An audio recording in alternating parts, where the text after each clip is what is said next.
A curse has befallen the region of Icewind Dale, in the form of an unrelenting winter that has slowly chipped away at those who live here for 2 long years. Most have lost the will to believe it will ever end, as hundreds of adventurers have flocked to this region in an attempt to end the curse and go down in history. None have succeeded. Those who do live to tell their tales are left frozen and mutilated by the horrors of the region. Join us as an unlikely group of adventurers come together to try and best these lands and put an end to the curse.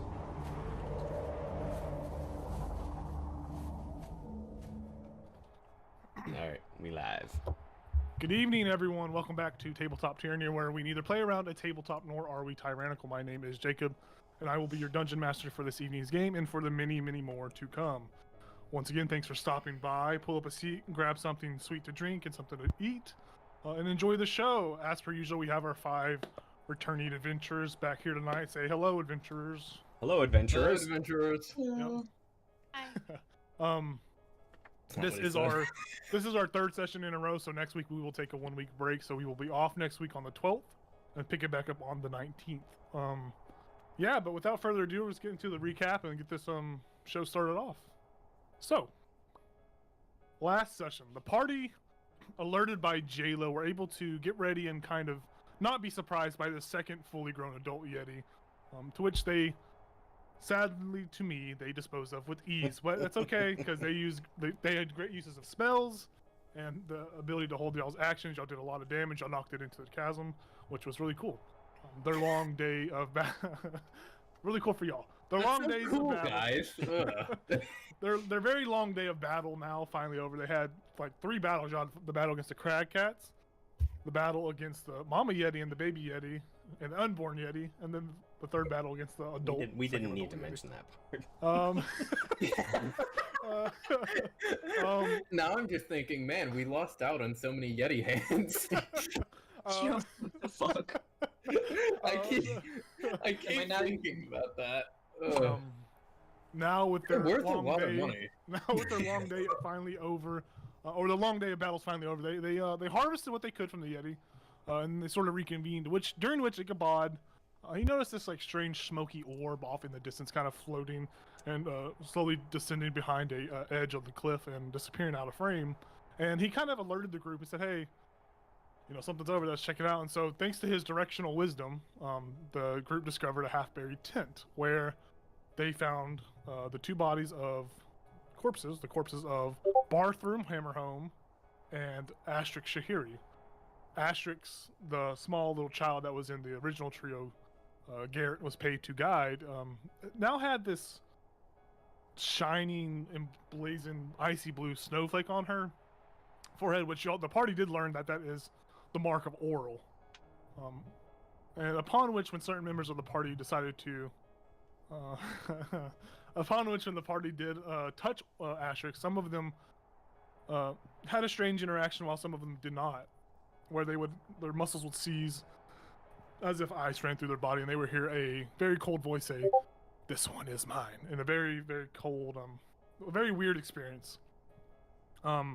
With their quests sort of now finished successfully in a sense, the party descended back down the mountain, to which they contacted Gwynlyn Hammerhome, informing her that they had found her blue boot wearing brother Barthrum, to which she told them they would retrieve the body. And upon doing so, the party set back out with 4 hours of daylight, traveling across the Arctic tundra back to Targos. Eventually, the camp was set up, and each of the groups had a interesting watch. Jayla and Lorraine interacted with this weird, spindly black creature with this weird mask on his face. He wasn't weird. And He was eccentric. Ichabod and Fiska, they spotted a very adorable snowy owlbear that seemed to be hesitant to approach the camp. Mm-hmm. And then on the last watch, Elazel and Garrett had a very heartfelt conversation, only for their watch to seemingly go sideways as the smell of blood began to waft around the campsite. The smell seemingly emanated from Perilou, who, to Elazel's surprise, had been stabbed by an icicle that had sort of formed out of Astrix's rolled up dead body, piercing her. Yeah, upon which Elazel and Wrapped Astrix saw that that icy blue snowflake was still pulsing on her forehead, but now her eyes seem to have that same color of blue. Seeing that, Elazel's instincts was to chop off the head of this dead child with very tearful chops, chop the head off, departing the head from the body. Those icy blue eyes seemingly moved and looked at him as soon as he departed the head from the body. It's just staring at him, to which Elazel asked, "What do you want?" And that same cold voice from earlier that he had heard replied, "I just want what's mine." To which Elazel nodded and asked, "Have you made it clear what you want? What is exactly yours?" Only for the cold voice to kind of reply, "Everything." So we kind of pick back up in those moments, like these words have just been mentioned to you, Elazel. You're still, you're just looking at this now. You do see now that the snowflake on the forehead of Asterix has disappeared, as the body, it's pretty much just crumpled whenever you decapitate and you smash the head. There's no no signs of any other kind of magic at work here. But yeah, that's the scene, Elazel. You're still there. Garrett's beginning to walk over in your direction. What are you specifically doing, Elazel? Do I hear him walking over? Yeah, it's not. I mean, he's not loud, but you do know he Yeah. has taken note. He did see you chop. He did see your actions, but he is now walking over. Not like his demeanor and his like from just like a passive insight. You see that he doesn't look. He looks affected, but he's not. There's no like question to your motives. He seems like he's approaching with understanding. Okay. I'll actually just like kind of hold my hand up and just say, you know, why don't you just we're good here. Why don't you just go sit by the fire and I'll finish up here, for lack of a better phrase. I like this is yeah. He nods at you and all right, just let me know if you need help. And he goes back to the campfire and he just sits down. He is you do watch his movements as he walks away from you. He sits at the campfire and you see that he's just staring in it. You know that there was this sense of he had that sense of dread on his face where he's like, it's his fault that these people died. You see that sensation or that kind of emotional torment is heavier now, since seen as what just transpired. But he does sit at the campfire and just stare into it. Remembering that we had given the journal back to Perry Lou, I would search for the journal and honestly at this point search for anything else that's on her body, because it's not useful to her anymore. Yeah, on Perry Lou, so you do find you find the journal with these. It was it was still kind of wrapped in her arms, even though she got pierced through the side of her body and she did bleed out in a sense. She was hugging that journal. You find her. The only thing of value on her is her amulet. It's an amulet of a cornucopia, which you know as a fellow cleric that this is the religious symbol of John Dahala, which is kind of the halfling god, like motherly patron. So it's not a strange god. It's very well known throughout throughout the Forgotten Realm that this is the symbol of Yondala. That's all you kind of find on Perry Lou. No weapons or anything that she was using? She didn't have any weapons at the time. Okay. Whatever you found her, because you remember she was found in that cave, so whatever she had maybe had fallen off at one point in time, or maybe the Yeti did something with it. You didn't really find any other weapons or anything. Did she have a blanket over her? Perilu did have she did have a small blanket over her. It wasn't anything too crazy, but the biggest like kind of blanket in this sense right now was the tarp that y'all had wrapped Asterix in. Are you trying to like wrap her? Is that what you're going Not for? wrap her, just cover the both of them. Actually, if they're that close to each other, I would try to cover. Okay, I will in the say blanket. As you go to cover her blanket, I need you to make go ahead and make another perception. Go make a perception check for me. It's going to be DC 15. Oh, that's a natural 20, baby. Cool. 24. Yeah, so you see that as you go to wrap her up, you do see that there appears to be some sort of arcane symbol beginning to form on her forehead. Does it look like a snowflake? What do you know? It kind of does look like snow. As you're looking at it, as it's slowly forming, you see it's just beginning to like etch into her forehead, but it does take on the same resemblance as the past snowflakes you've seen. I just kind of mutter to myself, like, well, I didn't think I was going to do this once tonight, never mind twice, and I chop her head off. Yeah, this one much easier.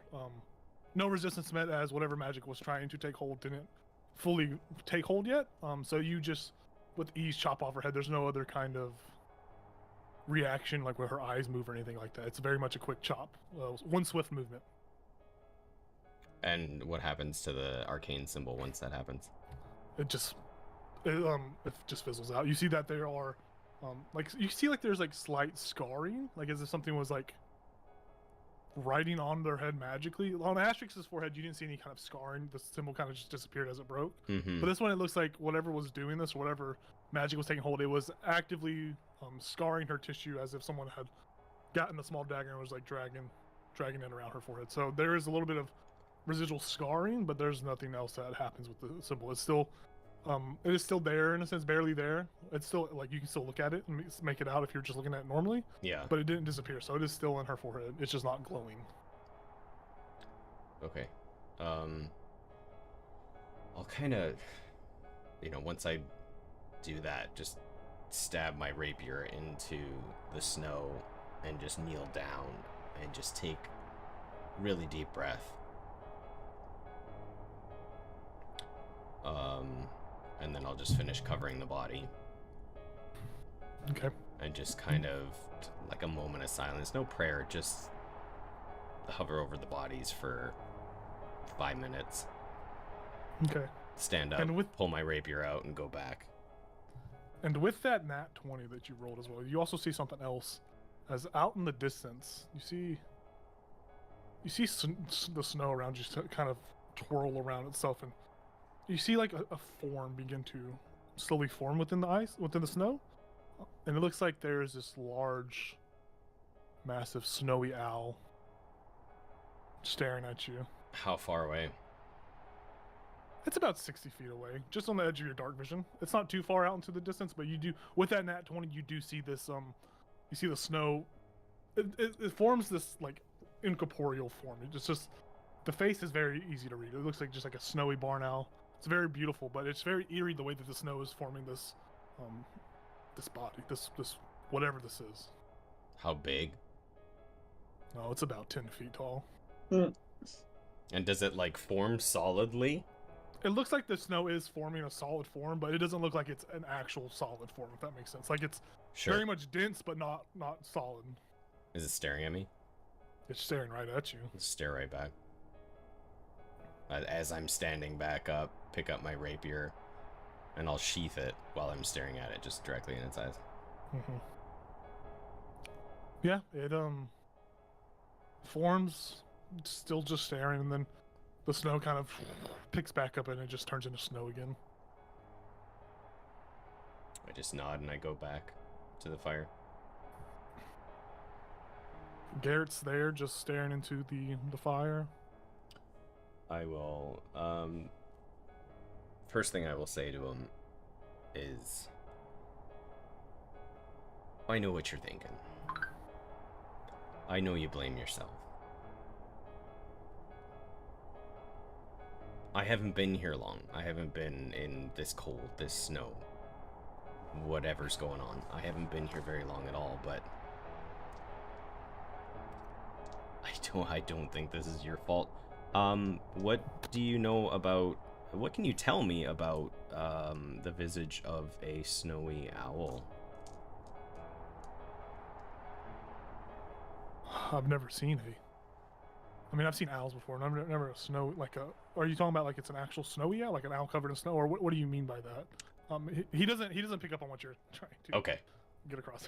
I was just, honestly just wondering, if there was any mention, like symbolism of snowy owls up here, anything that, of note, that they, good, bad, anything like that. I mean, as far as I know, owls are just owls up here. I mean, I know Speaker Nerth back in Targos. I know the council speakers. They usually share information, but I don't know anything about if there's any kind of symbolism behind that. I feel as if maybe he would know more about that than at the moment. I mean, owls are owls, you know. Right. Owls are owls, bears are bears, yetis are yetis, right? Yeah. That they are, and you are a I don't know. cool Don't guy. let's let. Yeah, thank you. I appreciate. I actually laugh. Like. Yeah. But he says on the subject of Speaker Nerth, you know, I feel as if I should bring this up about these. Well, I saw the snowflake on Asterix earlier, but I mean, what made you want to cut the head off? What happened with that? Honestly, the only thing I could think in that moment was when we were in the Yeti's cave. There were a bunch of headless creatures, right, in the wall. I just threw my pen at myself. And it was just it was the first, like, I saw the Goliath Yes. reanimating, right? Like, there Yes, was you saw its head something. building. Yeah. So in the cave, what you did notice was that all the heads that were there, they were frozen solid. The only one that had that snowflake on its head at the time was the Goliath head that was reconstructing. And it was partially beginning to freeze over. There was no solid form of ice around it yet, but the other ones did not have that marking. Yeah. But yeah, you did see that. I just say it was just this instinct based on seeing all those decapitated heads. I don't know. It was just like, if something's gonna regrow, it's gonna have a lot harder time moving around without a body, right? Or reanimate. Yeah. So I did what I did. Maybe when we get back to town, would you want to? I could get you an audience with Speaker Nerth if you wanted to. I mean, he's a busy man, but you know, town speaker, a well-informed town survives this cold, so maybe we could tell him what you saw. He could hear it, right? And you asked me earlier if I knew what you were. He might know what you are. He is a well-informed man. Information's great. I have no qualms with that. That's absolutely. And we could probably not bring the child to potty, but Well, yeah. we could bring the half. I don't know. I mean, Or should we just bury him? I won't bring her, but I'll bring her up. I mean, I feel like if even the children are dying, that's, you know, haste. Yeah. It's valuable. Yeah. Oh, yeah. Well, let's not tell Keegan about this. Well, that's up to you. Well, just about this part. I don't want to. I mean, their deaths are on my hands, and I also will bring that up to the speaker as well, as I feel like that's partially my duty, as I was paid to keep them safe, and now that they're all. Well, you keep saying that though, but like, if you didn't bring them up here, would they still have come up here? Is the question. I mean, probably, yeah. They were probably fired. So Another guy. maybe realistically, you protected them a little bit longer than they would have been protected. You helped them, even if in the end they did not make it. So I would look at it that way. I mean, there's always positives to every negative, right? So Yeah, as you say that, you do see his expression. It does lighten a little bit, as it seems like the load, after this kind of sentiment has been told to him, it kind of takes that heavy pressure off his body, and you see him relax a little bit more. Yeah, I mean, I guess you're right. It's not entirely my fault. we all make I should've choices. yeah. It's been a night, been a day. You're welcome to. I mean, I can finish the watch if you want to sleep. I mean, you probably need it more than I do. Yeah, I know. I'm still pretty tired from that. Yeah, I'm gonna go back to sleep. And you see, he gets up. he nods at you again, and then he walks over to Boy and cuddles up with the dog and begins to snooze. So I'm going to, before we slept, I borrowed a dagger from Fiska. Yes. And for the rest of my watch, I'm gonna pull out one of the Yeti horns. And I'm just gonna slowly and, like, methodically, because I have no experience with this, start to carve away at it and sharpen it. Okay. Yeah, you start that, and I would say this kind of all transpired about halfway through your watch. I'd say you get a little bit of progress. You don't get a great amount of progress, but you get about maybe like 2 hours of solid whittling in. As you you started this process. Okay. And about that time, the sun, unless you want to do anything else, Craig. No, I would just do that the rest of my Okay, watch, yeah. just like looking up every once in a while, just admiring the northern lights now that I know that they are in the third watch and not the first watch. You look up and it is a very dazzling display of blues and greens.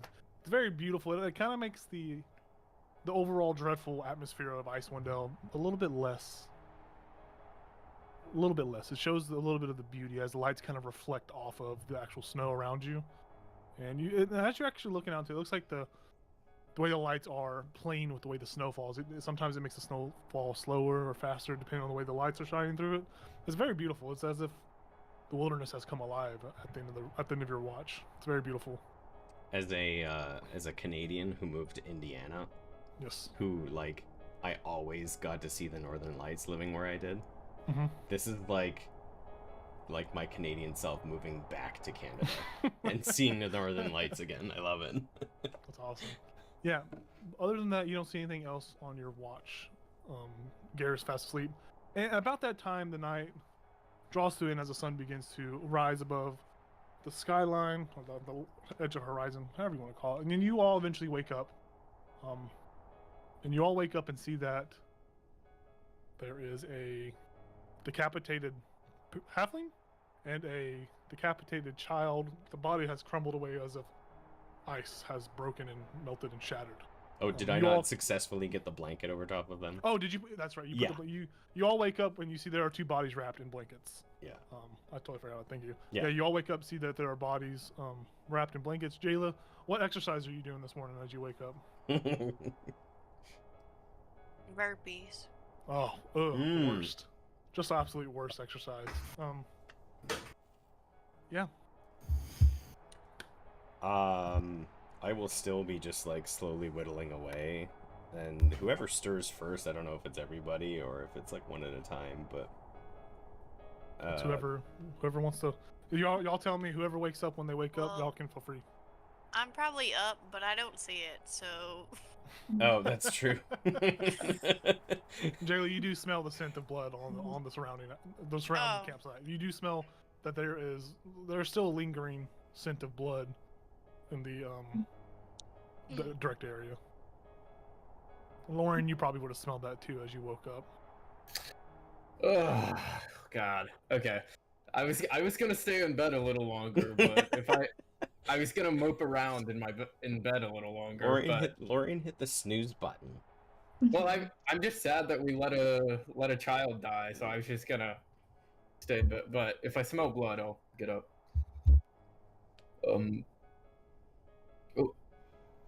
I guess I see the bodies, right? They're not hidden. They're just like You see the blanket, yeah. You Right. see the blanket, yeah. I mean, you see the blanket, and you can obviously make out that there's bodies beneath it.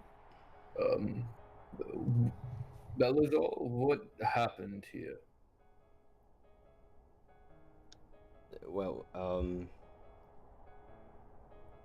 Was there an attack? What? Why didn't you wake us? No. It wasn't. It didn't. I wanted you to sleep. It didn't require anybody waking up. You remember back in the cave, the Goliath, the decapitated head with Snowflake. Mm. And then again, we saw it on Asterix. Right. In the snow. Well, so Perry Lou fell asleep kind of embracing Asterix I assume, Mhm. feeling sorry for leaving her behind or not finding her or whatever happened. Kind of a big icicle came out of Asterix and impaled Perry Lou, and she died as well in the middle of the night. And so I just take a deep breath. I'm like, so I smelled it. It was not pleasant. I went over and yeah, they were now both dead. And Asterix's body started speaking to me, which is pretty cool. No, it wasn't. It's the wrong phrase. It just stared at me with.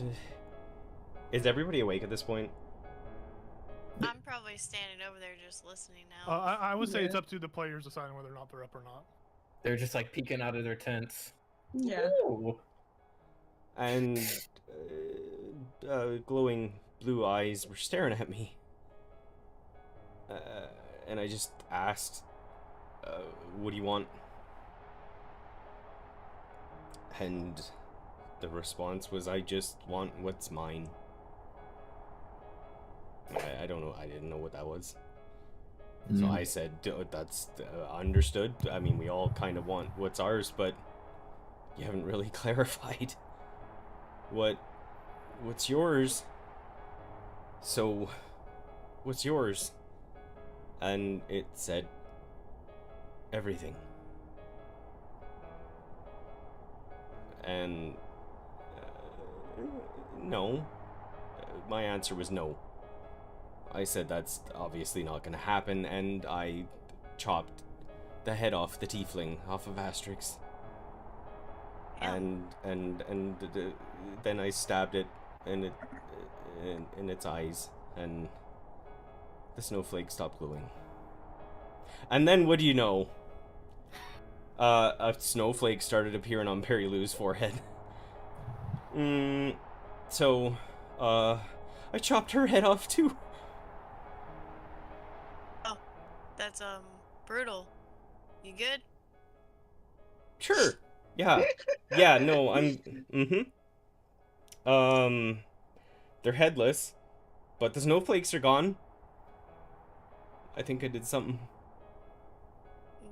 Good job, and I'll just pat him on the back, trying to comfort him. Like, Oh my god. I just like turned my shoulder away. I'm like, I think Lorian, he'd kind of stop looking at you and he'd just look at the clump of bodies.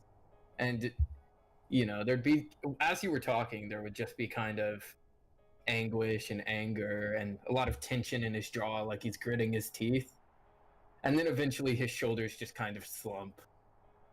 And I think he'll just turn away from you and just, wherever is the furthest from you, I think he'd go. from me? Yeah. I think so. I just keep carving at my horn after I explain it. Yeah, Lauren, you go to pretty much the other side of the camp. You see Garrett's over there packing some stuff up. He doesn't seem to be needing to be retelling as he was on watch with Elzel. And he's just packing some stuff up, and he's like, "Do you mind helping me get some of this gear packed up?" Yeah. He just starts helping silently, Yeah. just hoping that maybe keeping his hands busy will distract his mind. While Lorraine goes away from the party, two things happen. Fiska, there's something happens with you, and Ichabod, something happens with you. Fiska, as you're kind of near these bodies, Come on now. you We're feel gonna, yeah. you feel this strange sensation in your mouth. You feel as if something is wanting you to go a little bit closer to these blanketed bodies, as it feels like your tongue is actively salivating more than it usually is. We'll take a little peek. Maybe I don't know have these been appraised yet. Let's see what's going on. Do we see Fiska going toward the body? I mean, Fiska, are you being stealthy with it, or are you just I mean, I would assume that she's just looks like she's casually approaching it. Okay. Yeah, wanna see- casually I'll- approaching. Okay. Like Yeah, maybe, just- you know, like twiddling her thumbs, like casually. Looking around. and I'll then just down I'll the just speak up. bodies and I'll back just speak up and say I already searched him. And then look back down and keep carving. Oh, really? Just want a closer look. Just curious. Um, do you so you get, when you get closer to this, are you gonna pull the covers, or are you gonna pull the blanket off a little bit, or you tell me what you're doing when you get closer to the body? Yeah, Fiska's gonna like very delicately with 2 fingers, like lift a corner, kind of. You lift the corner of the blanket and you see Perry Lou's head there, as Asterix's head is kind of broken away, chiseled ice. You had this strange sensation. You had this this hunger, like I wonder what the brain tastes like. As you lift it up a little bit and you feel like as if your tongue morphs a little bit into a slimy tentacle, as it's like licking the inside of your beak a little bit, as like it's like hungry. I don't know how like any of us are supposed to perceive this. Like To the rest of you guys, you just see her kind of. She doesn't. There's nothing that looks different about her. She just goes over there and looks like she's peeking under the cover. There's no. Well, you tell me, Fiska. Was there any expression or anything on your face? Emily is much closer to her camera. She's getting hungry. Fiska kind of like is looking under and kind of nodding. She like casually glances her eyes around. Is anybody looking? Who's looking at Fiska? Well, I mean, I glance at her once, so I'm listening. I'm not Yeah. necessarily looking. Here's just a slurping sound. Yeah, exactly. And I'm like, misophonia, dogs licking themselves. No. Yeah. So, Elizel's listening. Ichabod, what are you doing? Are you paying attention to her any?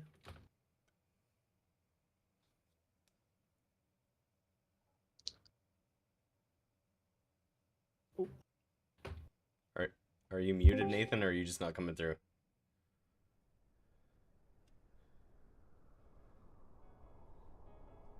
Oh, I think he's not coming through. He's gonna type. Yeah, I might have to type it out. Oh, that comes right into the middle of the video there. There we go. Okay. Oh.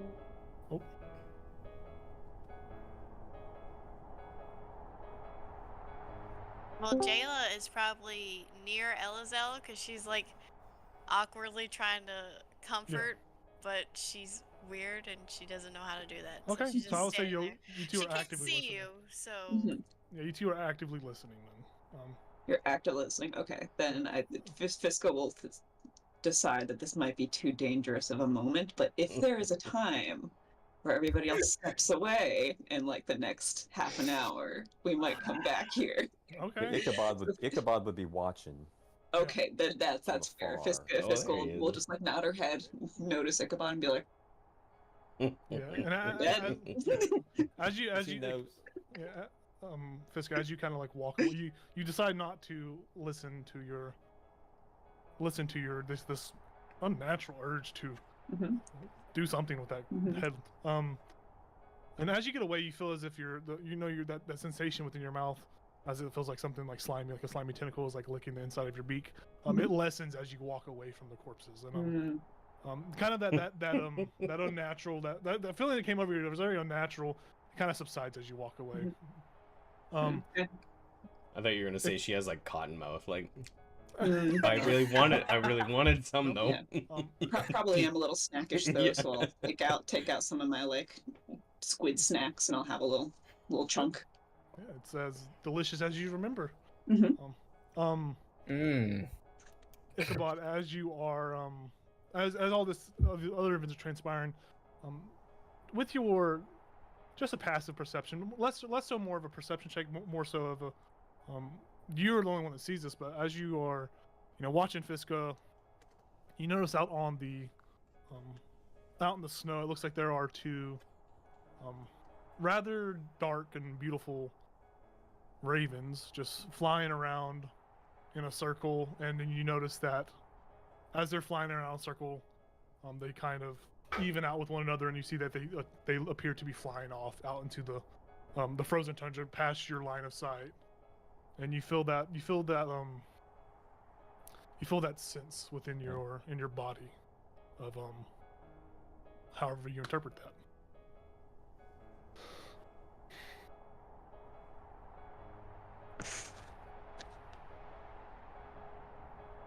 Yeah. Did you say anything back, Iqbal? I don't know if it picked up or not. In what direction? In what direction they fly? They appear to be flying back to towards the mountain. Whether to regroup with another bird or not, or just it seems they're going back to the mountain as if this strange instinct, this weird natural instinct from these two ravens, they just seem to be going back towards the mountain.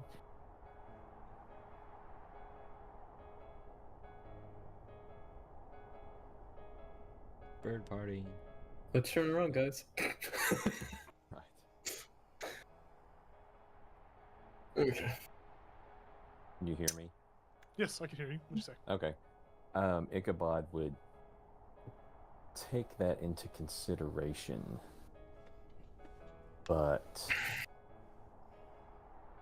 it actually seems like they would be better off going back to town. Okay, for sure. So he'll notice the ravens, but he's not going to say anything to anybody else. Yeah, you're the only one that you were the only one that picked up on those. Yeah. Given He's not your going to suggest. character. He's not going to. He will not suggest. Well, maybe we should go back to the mountain right now. Under his Ichabod read the room. yeah, under his breath, he's just like, nevermore. All right, let's keep going. Like that. Oh. I mean, Maybe. Yeah, we're heading back to He town. pulls the scarf tighter around his body. yeah. You haven't met Nevermore yet. I love it. You guys, unless y'all want to start heading back out, or did J-Lo or anybody want to talk to anybody within the camp? As you're trying to comfort Elizel, and he was kind of giving you Elizel's the just cold still shoulder. carving, like. I draw an I'm probably Earthbreaker not out wrong. patting him anymore. Okay. But just like awkwardly, like, so guys, what do we want to do with them two now? Oh, we There's could not bury really them. anything left of the one. What was that, Ichabod? So there's really not anything left of the one. Yeah. It kind of disintegrated. We should take them back to town and allow them to do their rites. Where were they from? Do we know where they were from? Were they like? Garrett.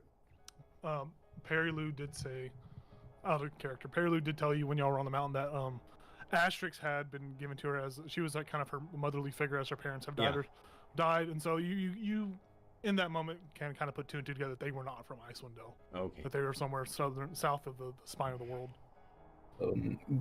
Garrett, do you know where they were from? As Garrett puts up his bedroll on his back. Not really. Asterix did mention Waterdeep at one point. Waterdeep. But I don't know if that's where they were from. She could have just been passing through. They seemed well traveled. Would I know the rites, the burial rites in Waterdeep? I mean, that's a good question for me too, right? I would say you two would both know the burial rites of Waterdeep. Me and my homie. Jacob personally doesn't know, so Jacob will look it up. I mean, Waterdeep I wouldn't know too much about, but being a cleric, I would know. You would know the something burial about rites, burial rites. Yeah. As a cleric. You could do like generic burial rites. Yeah. Yeah, it's not. Yeah, they have very generic burial. There's nothing. I just want to know if they're like by a river, if they sail them off into a river. Or No, something. no, it's very much. In the if we wanna ground? if we want to get into that, it very much depends on the family. I'm also But- curious. One being a tiefling, and Yep. being born of demon. If is there any like further specific burial rites? Yeah. You would probably ascertain from your clerical knowledge that as a tiefling, they are, tieflings aren't usually born that way. They're usually born when a human makes a pact with some sort of fiendish creature, devil, and eventually their bloodline does have that taint, a little bit of tainted genetic in it, and so so you would figure that it would still kind of come to the sense with you could do a burial by fire, you could burn them, you could, and like I said, it kind of comes down to the family wishes, the personal wishes. I mean, there's a whole subtopic we could talk about on burial rites, but you figure that either burying them within the ground or cremation, particularly for a tiefling, a cremation would probably be the best method. You would also know the little time that y'all been in Icewind Dale, and those who are familiar with Icewind Dale know that most people in Icewind Dale are cremated, as it is seen as not a ritual of death, but as a ritual of Welcome. Let's go. What'd you say? Say that one more time.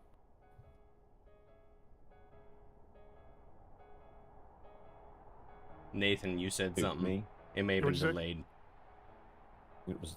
It was delayed. Okay. But you figured that characters.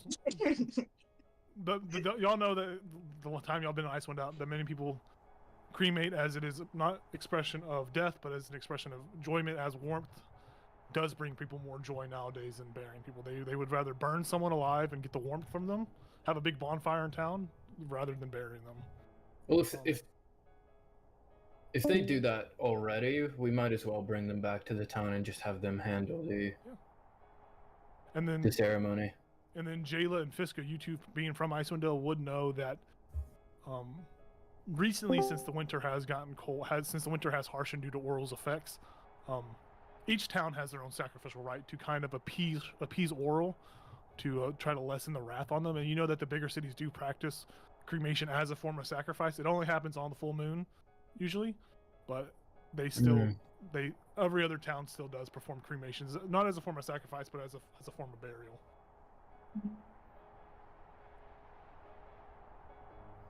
So are we going to drop them off at the town? Elizal will just speak up and say, I mean, we could, or we could just burn them here.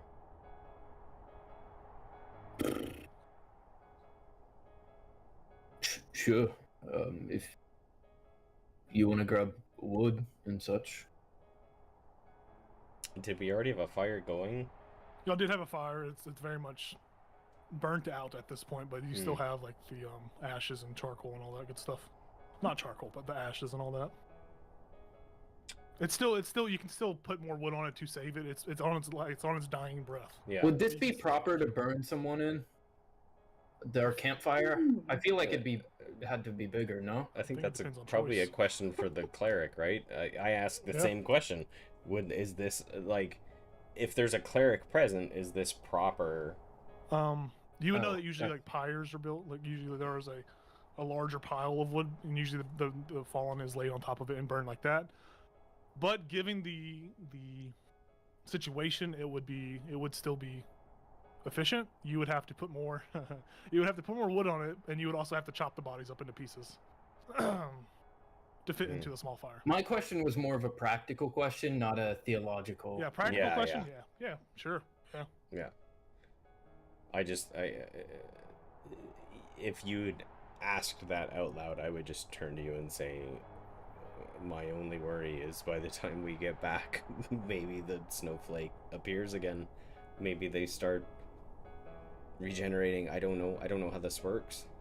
I did have that thought that if they wait till the full moon to burn them, all hell could break loose, right? Are all the dead claimed by Oral? I don't know.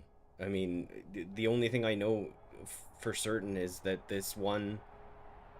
that Perilou was literally physically stabbed by Asterix.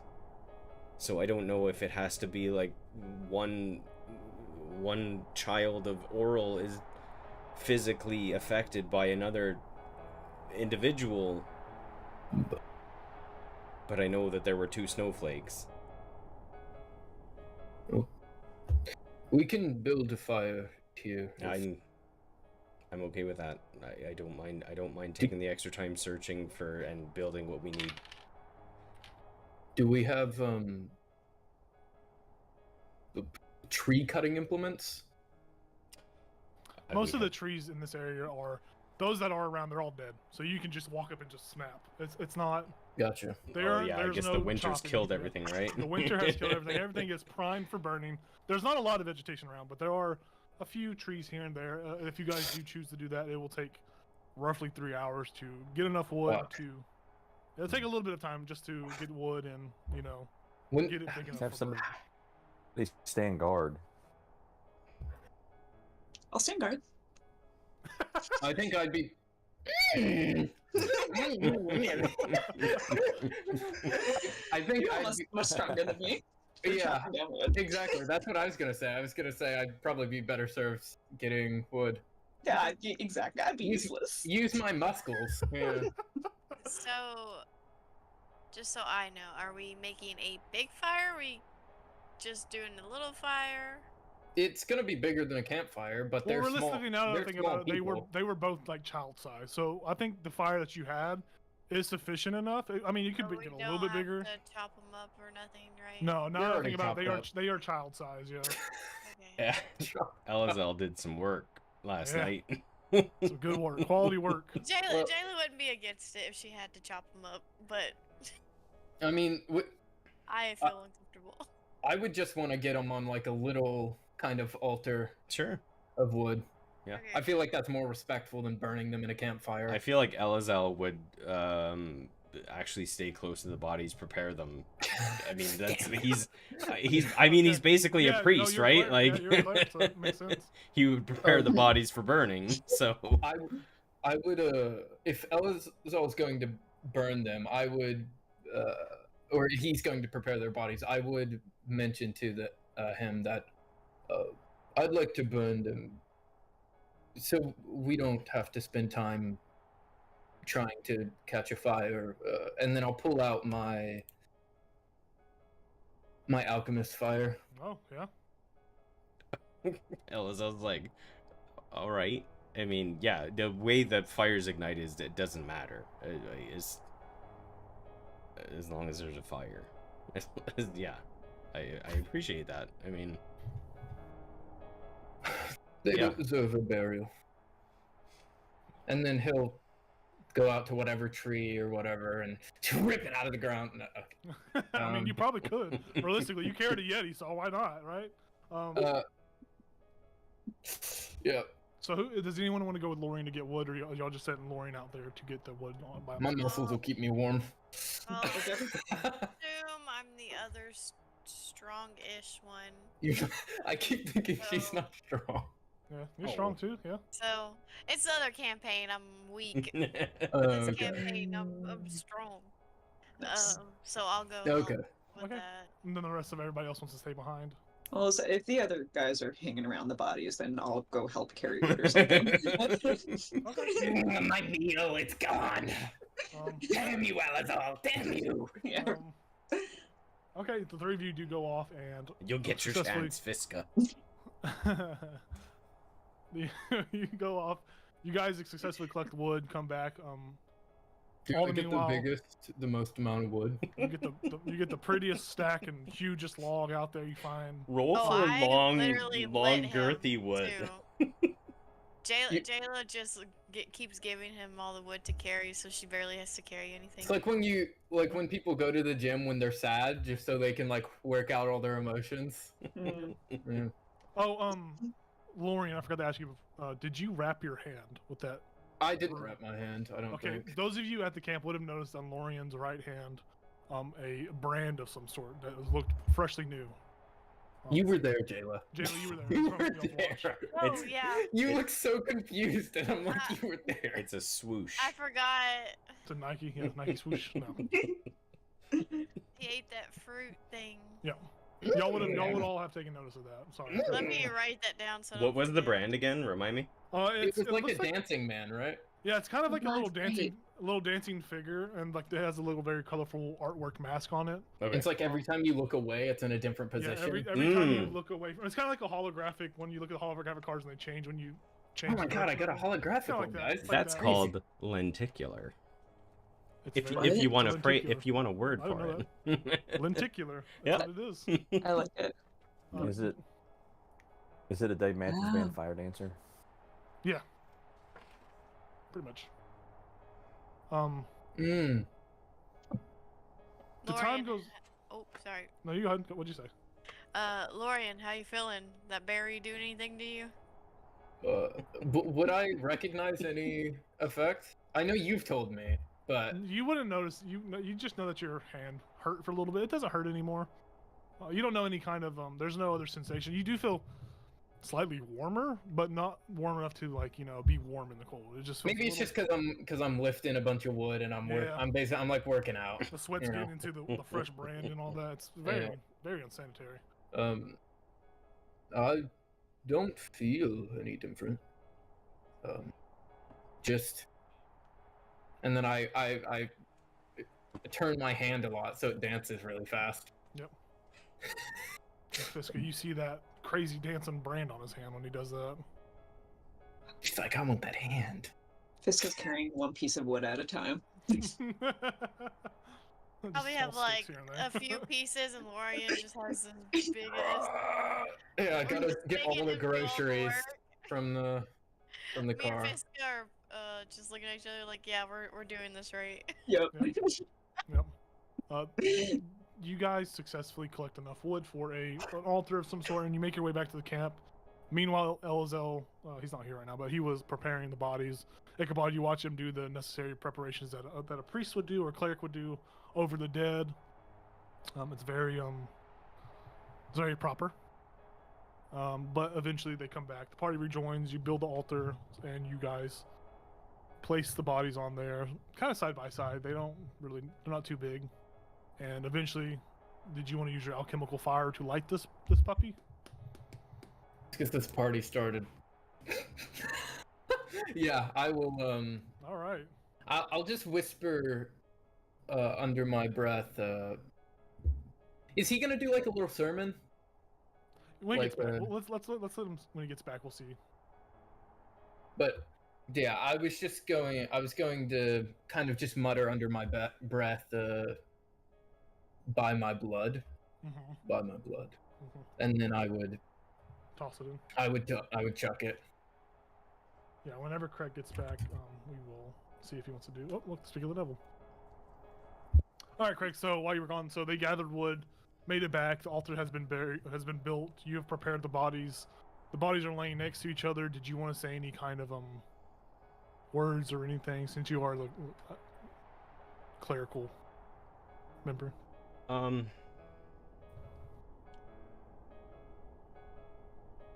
think I just say something to the effect of,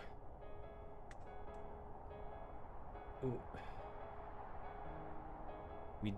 we didn't know you for very long, but we knew you. I mean, we were chasing the same thing, and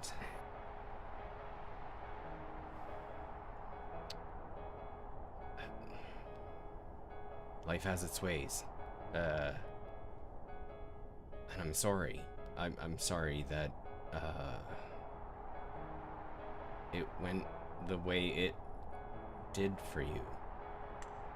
And Perry Lou, especially, I'm sorry to you that we didn't know to protect you after all was said and done, but now we know.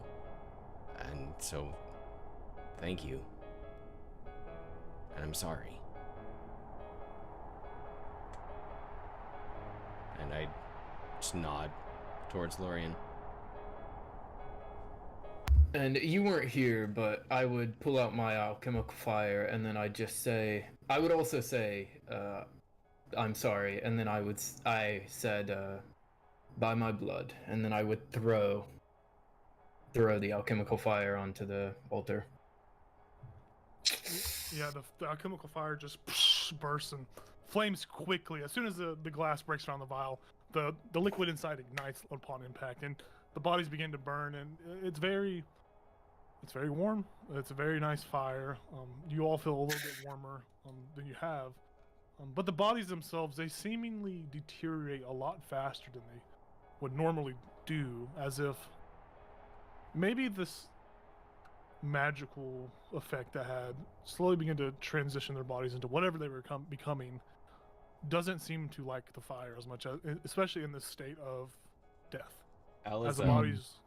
I was just gonna say, sorry, Elazar will like quickly back up much further than would be necessary during a pyre, during a burial, just to keep an eye on the surroundings without the fire affecting his vision. Yeah. Right. Because it would be like a beacon. Mm-hmm. Yeah. I'll say you can go ahead and make an active perception check for me. Yeah. Or sorry, investigation I didn't check. mean to cut you off. No, I you're just fine, want to you're make fine. sure that it's... You say perception? Yes. That's not good. It's a 7. So it's not that good. You don't really see much out on the horizon or out in the distance. You don't really see anything. As you guys are burning these bodies burn. Sorry, go ahead. I do have advantage on recalling information about Fey Fiends and undead. So I was wondering if it looked like they were transitioning into a stage of undeath. I think I would have that coming from where I come from. I think I would have that kind of knowledge as well. Yeah, for sure. Give me 1 second. Let me look. If, maybe it brings them back, but not quite how they were. You do get the strong sense that there was some sort of undead, Curse some sort of affliction. undead curse magic, something that had turned these bodies into an undead creature. You do get that. You do pick up on that. Yes. Okay. As the bodies do burn rapidly, the snow around you begins to pick up as the winter around you seems to. It seems as if the winterscape around you is actively attempting to put the fire out. But thankfully to this alchemical fire, the nature of this alchemical fire, it seems as if the winter is having no effect. As the wind, as it's picking up, raging all around you, it slowly dies back down to the cool, the normal, as this it was unable to put out these fires. We are learning things quick here, friends. That made me feel good. Made me feel like I didn't waste my alchemical fire. That shit's expensive. So the bodies do burn successfully. They disappear, all the burns. There's just ashes left over. And are you guys ready to go back to town? What are y'all doing? Take Garrett back to his husband. Yeah. I was thinking if there was any reason why we take their ashes, but I can't find any reason. So The only thing I would say is I would search the ashes to make sure everything was burned. Yeah. not a single cell left. Do you want to appraise the ashes now? No. You filter through. Snort 'em. You move through the ashes. What'd you say, Nate? Sorry, I didn't hear you. He said sort them. Sort them, yeah. These were you do- You horns. do This is you do go nose. through the ashes. There doesn't seem as if there's Snort. anything that you missed among the ashes. Snort them. He said snort them. Oh no. He said snort. Oh, But yeah, Elzo, you don't find anything within the remains of the ashes. Elza will just nod. And let's go. Okay. You all finish packing up whatever little you had to make sure the fire is extinguished. Which isn't hard to do because the winter is pretty brutal and it's hard to keep a fire lit up out here in this Yeah. wilderness. And you still have 20 hours left of walking to get back. Could we speed up? Yeah, no. Y'all I'd like to go fast. Yeah, for sure. If I'd kind of like to wash my hands of this. Yeah, you guys travel at a fast pace, which If no one seems. I mean, if everyone's okay with it, I would like to Wait. go fast. Would I think it's being from Icewind? Would I think it's smart to travel at a fast pace? Well, you have the general knowledge to know that usually traveling across the wilderness is pretty fucking stupid in Icewind Dale. So you have that kind of you kind of have that you're damned if you do, you're damned if you don't feeling. It's equally dangerous whether you go at a fast pace, slow pace. Well, slow pace is a little bit safer, but You have seen some crazy things out here. You've seen a dragon Mhm. overfly. You've seen An a ice giant on a ice mammoth. giant Yeah. get destroyed by that dragon. You've seen a knoll hunting party. You've seen a fair share of stuff already. So you have that inclination that it's going to be dangerous regardless. Of Just so you guys know, out of game, I read this book to Juniper every night. She loves like the D&D monster and creatures lore.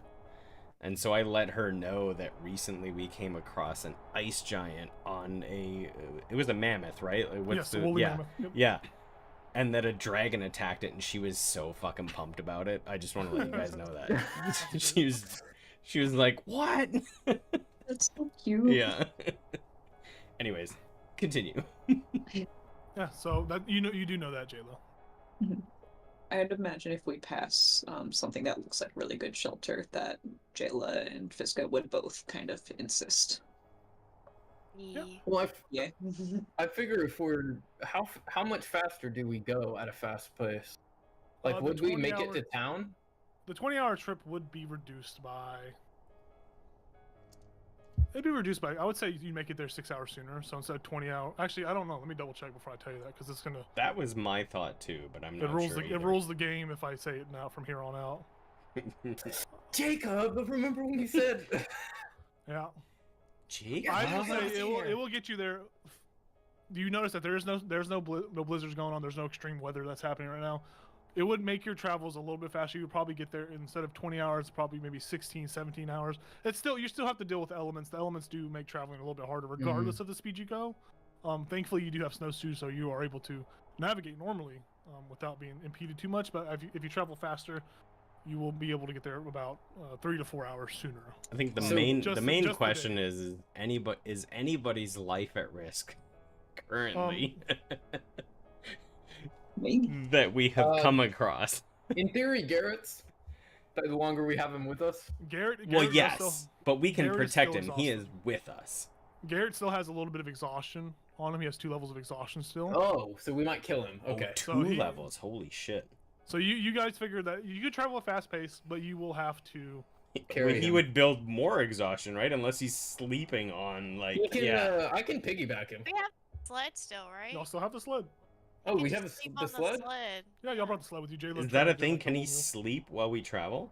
meal. He can at least If we not have He a fall. can sled? relax. He can't. He won't be able to. I mean, he's not really tired, but he would be able to relax. He wouldn't. He gets short rests, not long rests. Yeah, he wouldn't. Well, he would. Just I wouldn't would exert say. himself. I would say it would. It That's would. true. It would not put him at risk of getting any more exhaustion. He Mm. still wants. He will still be awake, but in order for him to.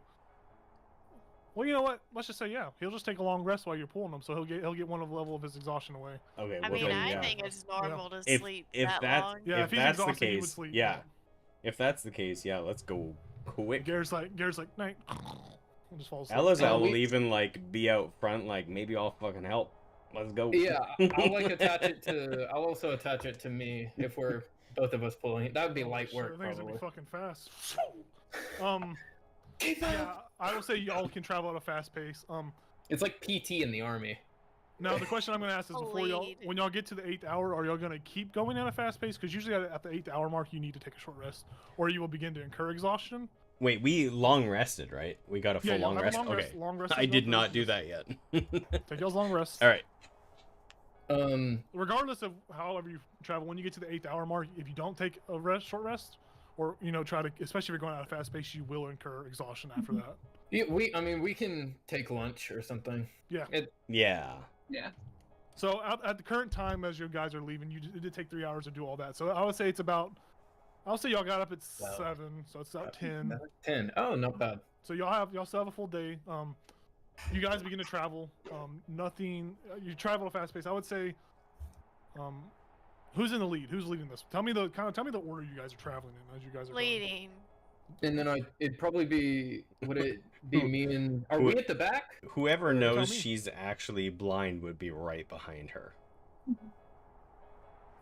I would be aware because I traveled with her for 2 months. but- Yeah. Yeah. It's only Fiska and Ichabod now. Oh, They okay. don't know. They don't know. Ichabod might have some assumptions, Me. but I don't know Yeah, if the Fiska comments will has even do it. noticed Fiska's not yet. paying attention enough. Just like a bird. Yeah. she definitely watches you like work out every morning and is like, well, it's very impressive. And like doesn't really think about it much more than that. Yeah, we might be at the back just Yeah. because Okay. we're. Elizal will be carrying in the center just because they're the healer, right? And like Yeah. if Oh, anything okay, well- happens, front or back. Am I pulling it or are we both pulling it? Pulling the sled. I figured we would take turns. Yeah. Oh, okay. Yeah. Yeah, sure. So we have time to rest Okay. and yeah. Gotcha. Yeah. Yep. So, whoever's in the lead, Grandhead, Jayla, or whoever, if you're traveling at a fast pace, roll at disadvantage, roll and perception check at disadvantage as you guys are navigating through the wilderness. Perception, not survival. You can make survival. Survival's fine, yeah. Go ahead and make survival. Okay, so I get advantage. So it's It's just just a straight normal roll, roll. flat roll. Yep. Okay, not that bad. So are you on? You're actually on 19. the sled, like mushing? Is that what you're doing? No. I would be tied. I would just be like carrying whatever rope or whatever's attaching the sled, and I just have it over my thing. Figured if I could carry a Yeti, I could move a sled in a. Right, but Oh, the man. navigation. I'm just trying to understand the whole like.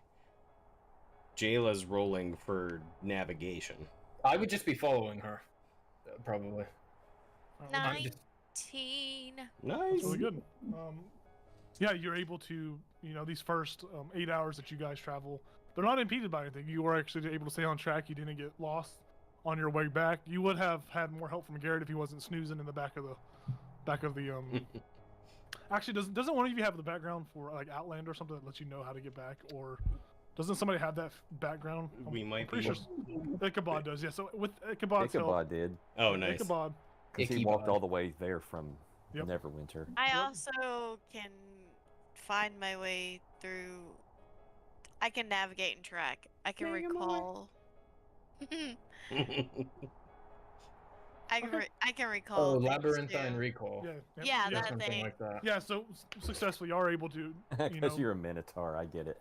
Yeah. these 8 hours they go by. No, there's no effects, no impeding.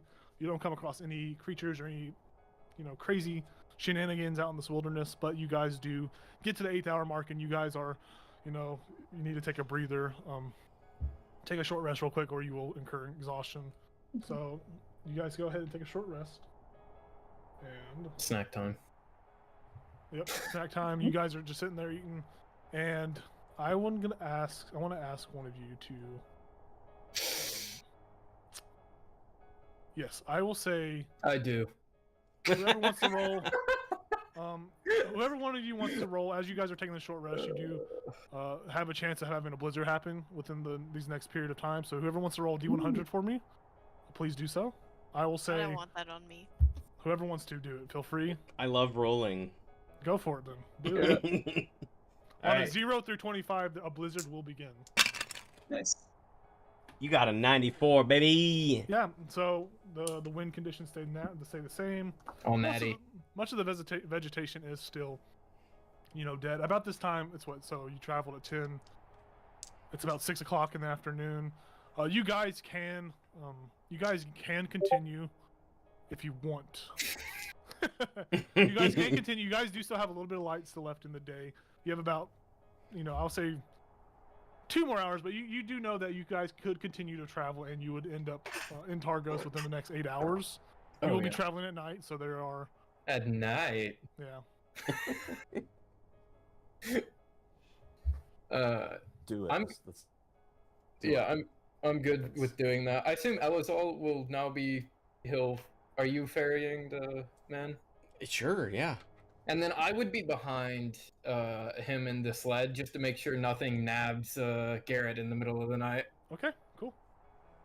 So you guys switch positions. You Garrett gets another Fisco long doesn't rest. sneak up on him. No. I would never.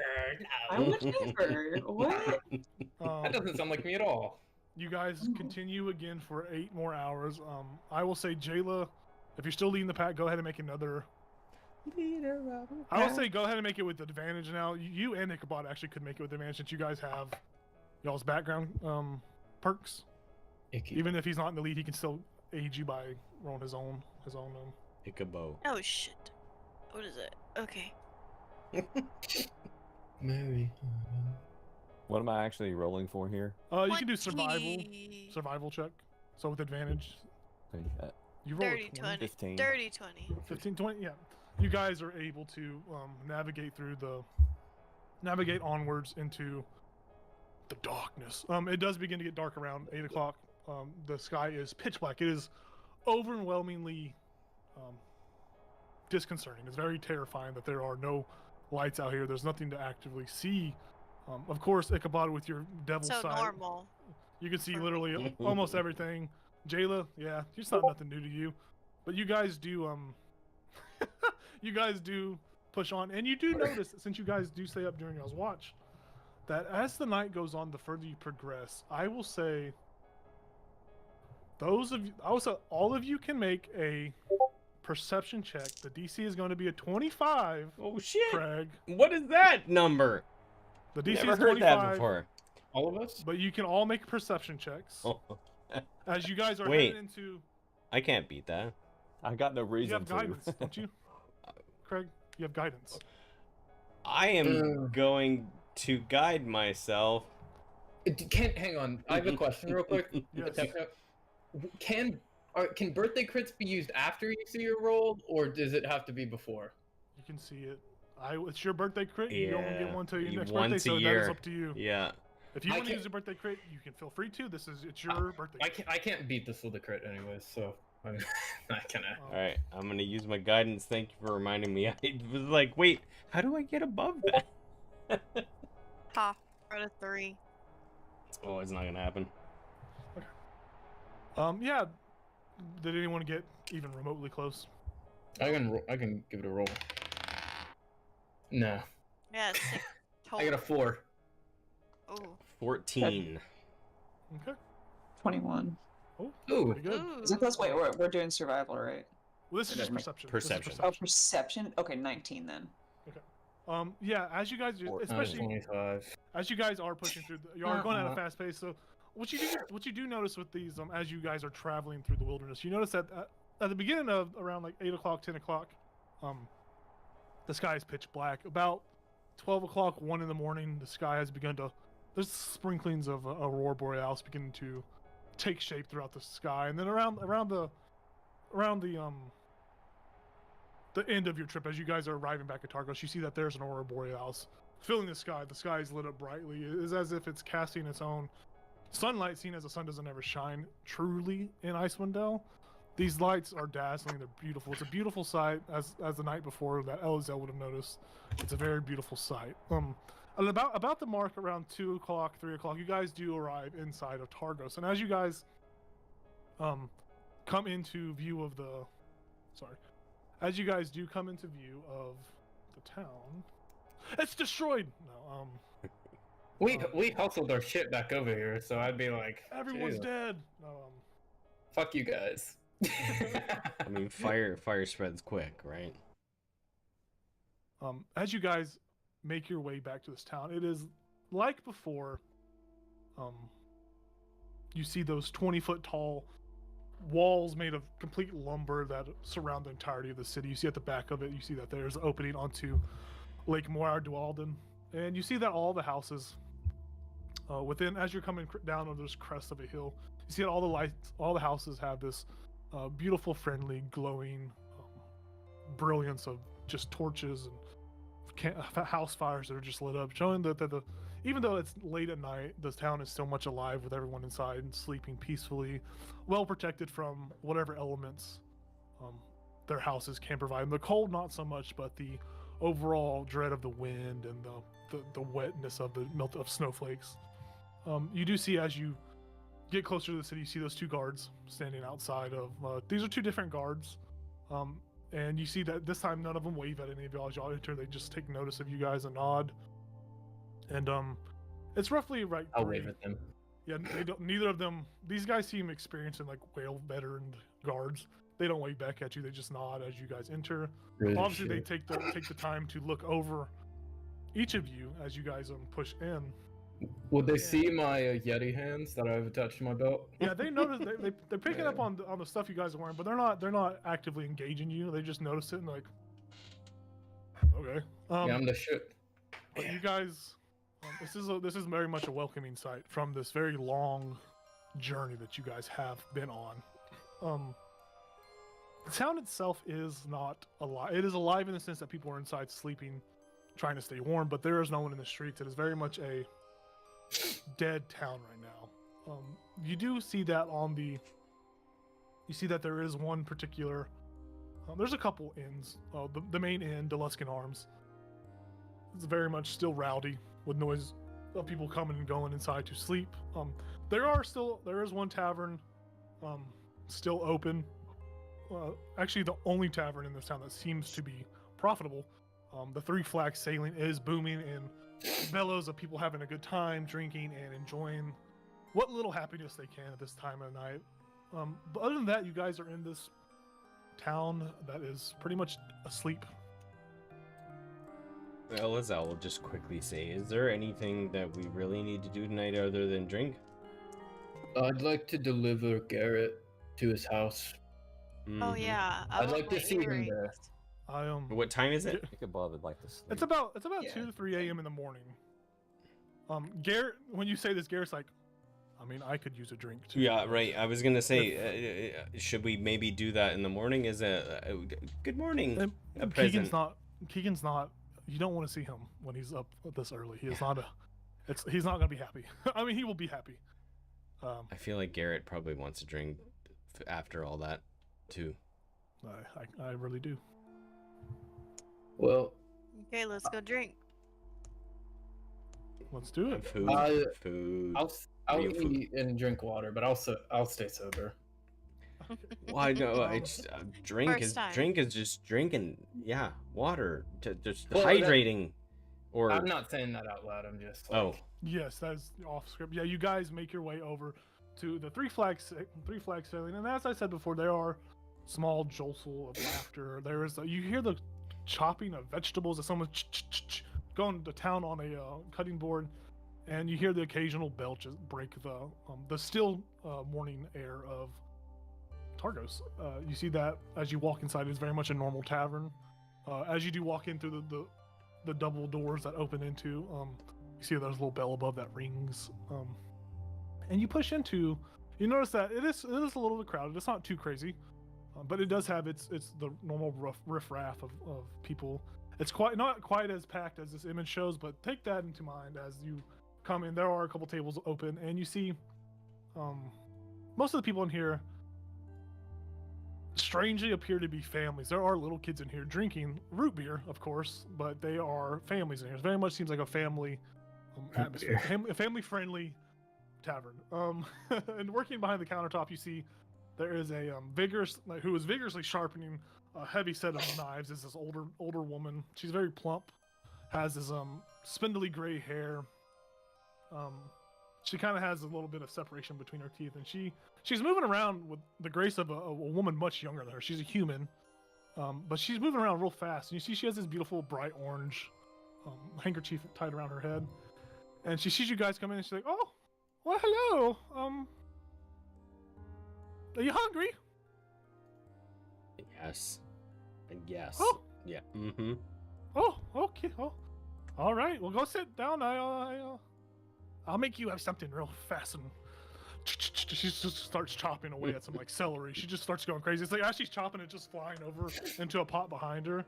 It's very Disney-like, very Pixar. It's very I love it. very cool. You guys all take the seat. There's a little table nestled on the back, kind of against the back far wall, and you guys do sit down. Eventually, she brings out. She sees all y'all. She notices the kind of the heavy exhaustion that weighs heavy on you all, and she all brings you out complimentary food all in the house. She's like, just thank you so much for coming in. I'm so happy to see a new family join my humble abode. You can call me Mama.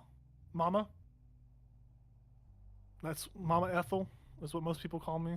So, just think of me as your mother. All the good stuff, not the bad stuff. We couldn't possibly not pay for the food for Nah, it's okay. What? Don't worry about it. Why?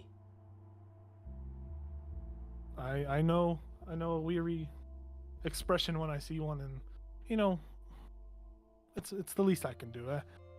We don't get many new families that come in. You guys are quite the assortment of a family. Very strange. And plus, I owe Garrett over there a couple mils. He's been in here quite a bit. Keegan, and Garrett's like just waves shyly at her. So yeah, just don't worry about it.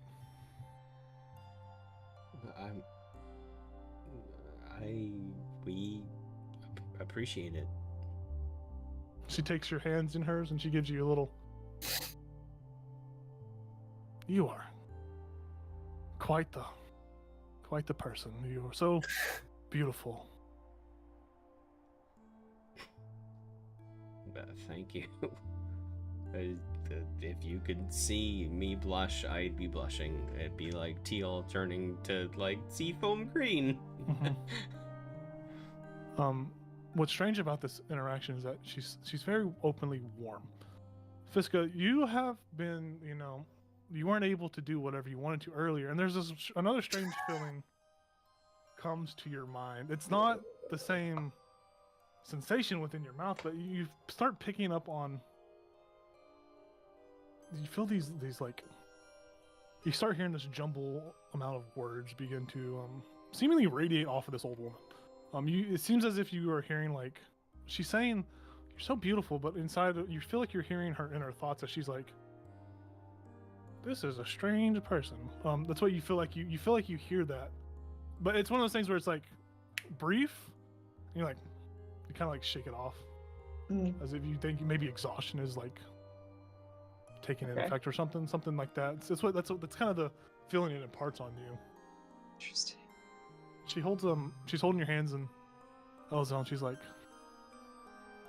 she slaps the side of your face very gently. She's like, you need to get some rest. I don't have room for you to sleep over, though, sadly. But once the crowd clears out, if you guys want to sleep on the tables, you can feel free to, free of charge. I know if you go over to the Luskin Arms, they're gonna charge you a silver for a room. They're not. The rooms are very shitty. There's rats in the walls. They don't take care of their business. And as she says this, you see a little rat scurry across the ground into a little hole in the ground. I just respond, I'm like, honestly, it doesn't matter to me, but I don't know how the rest of them feel about it. Fiska, I imagine, is already like beak is on the table. Making a nest. She is so tired and very confused and stressed out. This is the most violent death she's seen in her life, and like the shock is starting to like pass, and she's like just like KO'd. Yeah, as this old lady, she kind of leaves y'all's table. Those of you around the table that are still awake, you do notice Jayla kind of clutch the side of her gold pouch and just like to protect it a little bit. You guys do see that there's a small child beginning to slowly creep up on the passed out Fiska. She's like tiptoeing. It is very obvious. It's not like they're actively trying to sneak, but it's so terrible. There's a little child. As I try to reach for whatever they're gonna reach for, I want to grab their hand. Like, Yeah, not even looking at them, just grab their hand. Yeah, so this little kid, very skinny. It's a little boy. He's got a chili bowl haircut. He's got these huge buck teeth, and he's like you see him reaching for Fiska's squid pouch, which she has on the side of her, and he's like reaching out, and you clasp down on it. He looks up at you, and just fear as you are huge, and he's just like, "Don't kill me. What are you doing?" I'm hungry."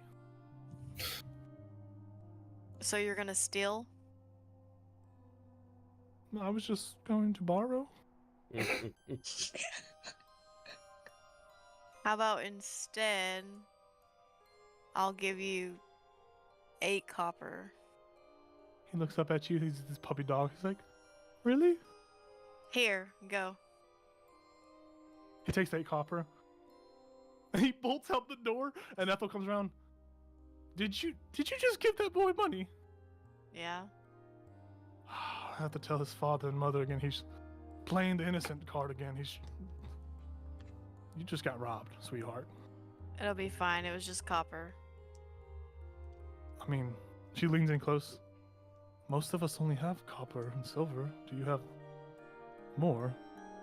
No, but I can live off the land perfectly fine without money. Did you want me to hold it for you then? She smiles. She says she smiles. And she's like, "I'm just messing with you." Sure. Inside check. Yeah, go for it. She pulls out her sword and Oh shit, I don't know nothing. Hold on.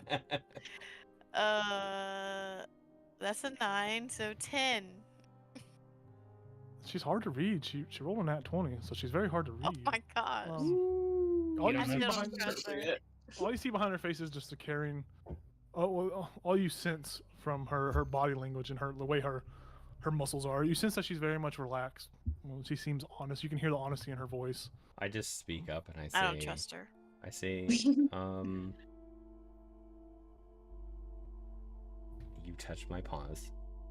I didn't welcome that. What'd you get from it? What do you mean? You seem to be observant.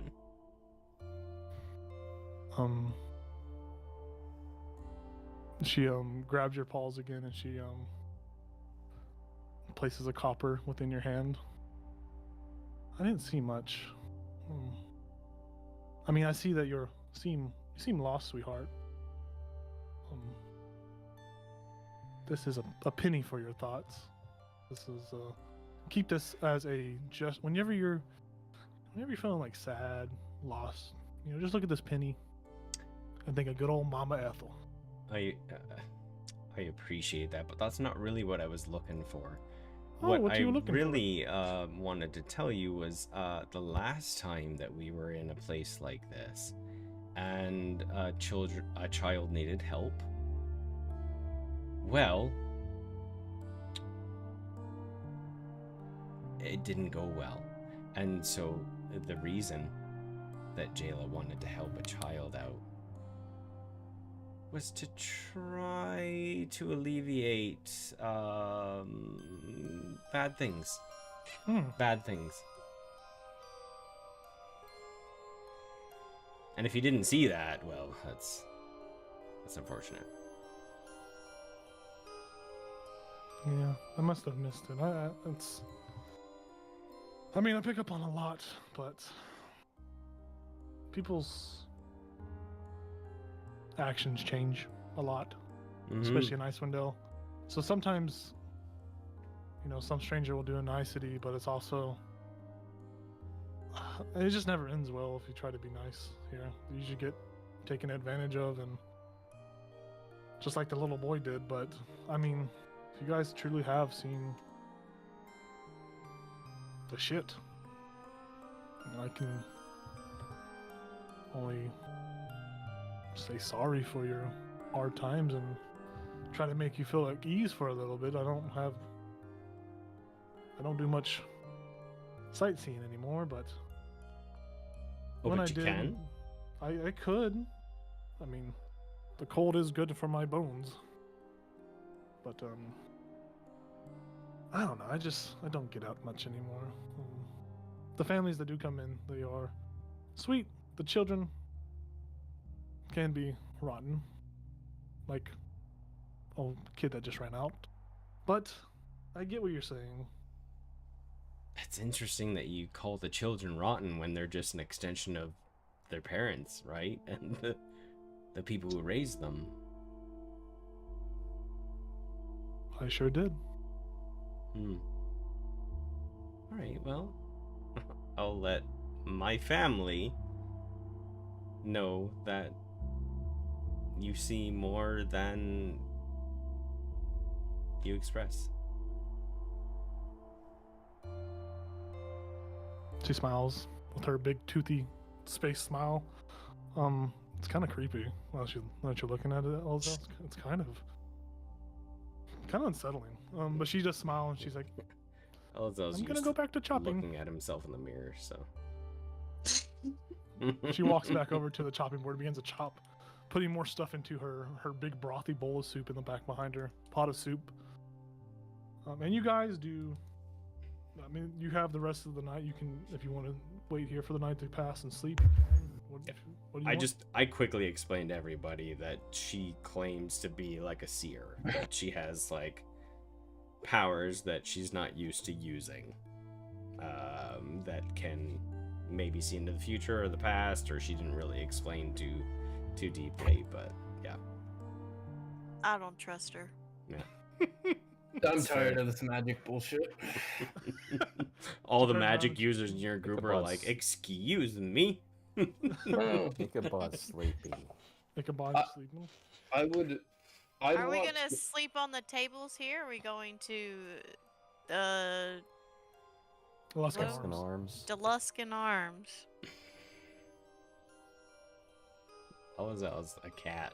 He's like, I can fucking sleep anywhere. I don't trust sleeping in here. And about as it got, it's that's about 3 fair. a.m. It's about 3 a.m., 4 a.m. around this time, and all the people are beginning to be filtered out of the establishment back to their homes. So it is clearing out in here. Ethel is still behind her countertop, just smiling and chopping vegetables. Still, it seems she is making an endless amount of soup for a very limited amount of people. If we stay here, I still want to do watches. Yeah, by this point, Elzel's had quite a few drinks. He's like, I can't watch anything, so it's up to you guys. I would, if Garrett is still here, He's still with you. after he's finished what he's doing, I'd take him back home. Okay. So on like around 4 a.m., you take him back home. If he thinks he's gonna sleep here, he's not sleeping here. If you do Okay. that, I'll be like, you know what, fresh air. Yeah. Can I? Yeah, is it Well, alright? I want my earrings, so I'm gonna come too. Yes, We're all just. I leaving want to back see home? this to completion. I think that's fair. Well, I Fiska's still just- just passed out on this table. Yeah. Ichabod said he was sleepy. I don't know if he went to sleep or What not. were the earrings? Remind me. They're sword earrings, and they have initials LH on it, or LT. LT. Okay. Just kidding, LT. Well, that's my favorite foot. Yeah, Elzel will just be like, oh, walk sounds great. Fresh air's brisk. I'll pick. Huh? I'll Are you piss pissing? too. I said piss, but I meant I'll do it too. I'll pick We'll up have a contest. Fiska and just kind of throw over my shoulder while she sleeps. I don't know if I can get Ichabod too. I'm pretty big. Well, if We're both Ichabod's level. sleeping, I'll carry him. We're probably like 100 pounds each. No, Ichabod said he was sleepy. He didn't go to sleep. yet. He said he was Sleepy. sleepy. Wanted Okay. to sleep. Yeah, I'll just be Okay. like, Ichabod, we're gonna bring it. And if We're everybody, gonna bring it back home. yeah, if everybody else is and leaving, then he's gonna go yeah. with them. Let's go for a walk. That sounds good. Then I'll deliver him. We'll deliver him home. You guys Kick down the door. yeah, you guys make your way. It's 4 a.m. in the morning. You guys actively make your way back to Keegan's. You guys are kind of like trying to find your way back through this town a little bit. It's been a minute since you guys remembered. You guys are mostly led by Boy, as he leads you back to the Good building. thing we have a and, dog. You guys make the 10-minute walk back to the house. It's at this time of the night, it's very dead within town. There's no people walking, but you do see a couple tracks in the snow from I people fight that him might have. with the You do see a tracks. couple- I'm just You like, do see a couple footprints in the snow, but mostly there's no one out walking, but there are people that are inside. You don't know if the tracks are recent. Well, you don't know. It's just from the tracks are there, right? It's a town. People walk in town. But you guys find yourself pulling into in front of the house, and you see that the average looking house is still average. Nothing special besides the elegant door that has all the engravings of various aquatic animals on it. And Boy runs up, and instead of the first time where he was scratching at the door, he just sits down. And Garrett, All right. Well, let's do this. And he walks up to the door, gives a quick boop, boop, boop, rasp across it, and it goes a little bit. Yeah, a little bit of time goes by. I didn't want to do it because my dogs will start freaking out. Yeah. A little bit of time goes by, and there's another set of knocking, and you finally hear someone's shuffling around on the inside. It's like, who the fuck is at my door this early? Jesus. I thought you were gonna say he was dead. I was so sad for Yeah. a second. Yeah, I was like, oh, dude, I even came early, bro. We don't know who's coming to the door. That's true. Sorry. But you do, and someone swings open the door, and you do see Keegan standing there before you. He is in a little robe, kind of wrapped around him. It's like huddled up. He's got a hot cup of burning tea, somehow scalding tea that's been prepared in his hand. Oh! He drops the tea, runs out into the snow, I love jumps it. into Garrett's arm, and hugs Garrett. Oh my gracious, this is. Oh, and he like grabs his face and kisses him a little bit. Oh, this is amazing. He looks at the rest of you. You guys did it! And then you hear some people in downtown say, "Oh, go to bed." Oh, he's just excited. He's like, "Oh my god, I thought you were dead." It's you guys got to come inside. I'll get the good ale out. And Garrett's like, "No, we already drank a bit." Still, come on. And he like tries to usher you guys inside. You guys walk in, you still see the same center open fireplace with like stools around it with a bunch of scrimshaw figurines, and the small table in the corner of the kitchen with the for some reason constantly boiling tea that's always prepared for some reason. He goes into his bedroom, pulls out this big beautiful jug of like pristine looking ale/wine. It's very much a wine bottle, but it's ale. Well, sit down. And he starts pouring cups at the table as you all are just standing still. He is actively just acting, like going through the motions of. So he's so happy that he doesn't know how to process everything and doesn't even see if you guys are even ready to drink. He just pours them all, brings out a tray. He's just smiling. How's it smell? How's The the house ale smell? or the house? I thought he made tea or something. He always has tea on hand, The but he tea. brought out some good ale. Broke out the good bottle okay. of ale. Does the it smell ale- off? Go ahead and make a investigation check. Why are you smiling so much? Elazar's drunk. He's like, I will take a tea. I'll take I got a 2 natural ale 20. if you got that much. Yeah, he goes back into it doesn't smell like it's poisoned or anything. It smells fine. Okay. Do I But smell good- anything else? Good looking out. You do pick up the scent of, that aroma of scented tea that's always boiling. You do smell the fire crackling. There's no any other kind of scents that are like off-putting. It's very pleasant. Could I look at the window real quick? Is Yeah, you look at the window. Anyone there? Nope. Okay. I point toward Lori and I'm like, I'll take his ale. I don't think he wants it. But I do want some tea too. That smells really good. Yeah, I'll Okay. take tea. Oh, okay, tea. Oh, Okay, I will. yeah. I'll 1 drink. tea. I'll help Elazar drink the ale. Yeah. ale. We'll share it. Those of you that drink the I'm ale, not the ale, sure the ale anyone is else very. is. The ale itself is very pleasant. There's no weird mixtures of anything crazy. It's not like gooseberries or nothing. No kind of like candy cane flavor, hints of chocolate or anything. It is very much a pleasant ale. It's not top shelf, not bottom shelf, but it is very, very easy like- to drink, and it's I very like your strong. description. I like it. There's not this or that. It's just fucking ale. Yep. Not candy cane ale sounds good. It is pleasant. It does pack a punch, but it is not anything too None of that radical. hipster crap. Yeah. None of that. None of those hippie stuff. None of that hippie stuff. The tea itself, the tea is still like you remember. It's very bitter. None of that shit me and Nathan drink at Friends Mess. But you guys all do sit around the fire and drink y'all's respective ales. And Garrett, he's drinking as well, but he is so exhausted. Even though he's been sleeping all night, you can see that he is very much exhausted as well. Keegan is just full of energy now and just, overwhelmed by how amazing to see his husband once again, as you guys have completed y'all's actual first quest. And as you guys are sitting around, Keegan's like, oh, great, I need to go get all y'all stuff. Stay here, don't go nowhere. He walks off into the back room, and you see Garrett's like, I'm sorry. I'd offer you to stay the night, but you know. No, not I for- understand. Yeah, I'm just like, why don't you follow him and say, I need to go to bed, and I'm- let him I'm finish about the to. night? Yeah. Yeah, I'm about to. Yeah. Can I have my war pick back? Oh yeah, I thought I gave that back to you. Here you go. Here's your war pick. Thank you. He pulls out his invisible pocket pouch and gives it to you. Yeah. Thanks for saving my life.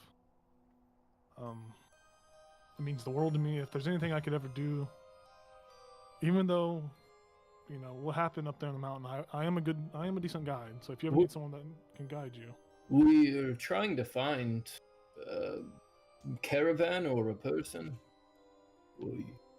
I forget what they're called. Maybe my compatriots remember. I'm looking. My goodness. This Or is you want pretty you were This is on far back. page for one. Torg's caravan. Yeah, it's you're looking for Torgs. Torg, yeah. Torga, Torgs. Icebane, Sephir Caltro. Bodyguard, specifically. Celtic. Yes. Names and things. Everybody talking at once. Yeah. Tori's caravan. I don't keep up with them. You know who? I don't know where they're at currently. I know before I left town, they were supposed to be in town yesterday or the day before that. I don't know if you guys saw them when you were in town. They should have been here, but They weren't. I don't really know that information. You know, there are merchants and stuff that they do deal with them directly sometimes. Someone might be able to set up something. Maybe Who the would we town go speaker- to? The town speaker might even know about the whereabouts, the routes. Townspeople. Wait, who told me they would set up a thing with Garrett Speaker Garrett said he would go up there and help you speak to Speaker Nerith. Yeah, so I would say would Speaker Nerith know? Would he have information about that? He might. Torx doesn't really. Sometimes, I mean, Speaker Nerith does have connections everywhere. He sometimes does know where they're going to be. It's always a gamble. It's never. They change. They do what they want. They come. They go. They. Sure. You know, Yeah, nomads. that's why they're famous. They're the traveling caravan, right? I don't really like them guys, but still. I mean, well, if we're hearing straight from the horse's mouth that Yeah. is not a very good person, then I mean that's good. That's information. It's just Information something received. something just seems off. I don't know. I mean, I've heard rumors about them selling dead men's belongings and stuff, but I know there's never been any proof behind it. Oh, And they do upcharge. They do raise their prices more than anyone else. So I think it's just very scummy. yeah. Yeah. Well, I'm going to go to bed. Yeah, Sure. you should. He gives all of you a handshake. Says thank you to each one of you, looking into y'all's eyes. You see that for the first time he is finally able to relax. He's at home. I grab his head and give him a big old kiss on the forehead. I said, have a good rest. I'm gonna try. And he walks back to the bedroom. Does not return. He passes out. You assume he passes out. He does not return. Keegan does replace him as Keegan walks by and he sees, oh. And Garrett's like, I'm going to bed. Keegan's like, oh, okay. Love you. And Garrett's like, love you too. This is me and Jacob. I was waiting for her to make the comparison. Love you. Love you too. Keegan walks back out with his box full of scrimshaw figures. He's like, sets it down, and it just clatters. And he says, "Ooh, well, you guys are in for a sight." And he pulls out a well spouting water. You see that there's a smiling fox. There's a pair of dancing snow hares or snow rabbits, whatever you want to call it. I don't remember if you took the big love well or did you? I did. Okay, he's I like- have it. It's in my inventory. He's looking around for it. He's like, oh. And he thinks about, oh, okay, yeah, that's right, you got it. And well, you guys can disperse each of these however you see fit. They are all each worth. They're worth about 10 gold roughly, the figures. And then he pulls out a smaller box, very very nice crafted box. Now this special request items. And he smiles at Jayla. Jayla, you hear his muscles tense in like a smile fashion. You notice he's smiling. And when he opens it, you see that there are 3 objects inside of it. You see there are 2 of these very beautiful, charred, blackened, ivory earrings that are very long. They each have they're in the shape of a beautiful long swords, very detailed, very intricate. It's as if the charred lightning effect only amplifies the beauty of the creation. And you see that in each of the earrings there is the letters of L and T carved next to each other, carved into them. And you see the third one is it's a small figure of Elizel. Very extremely accurate detailing, and all these, it's got the same inklings of patterns of charring and the lightning electricity through it. He hands the figure to Elizel and says, "I told you I was going to draw you or sculpt you, and this is my handiwork." I thought you said you were handing this to her, like she had asked No. for it. I was confused very too. confused. No. He like opened this box. He set this box open and opened the little box. on the ground in front Elizel's of just you. like, holy shit, a mini me. That's It's I a don't- 1-to-1. It is crazy how accurately detailed it is. It is appalling. Like it's fucking crazy. I was gonna ask you for other things, but I can't now. This is. Oh, you can definitely ask me for more stuff. What did you have in mind? I don't.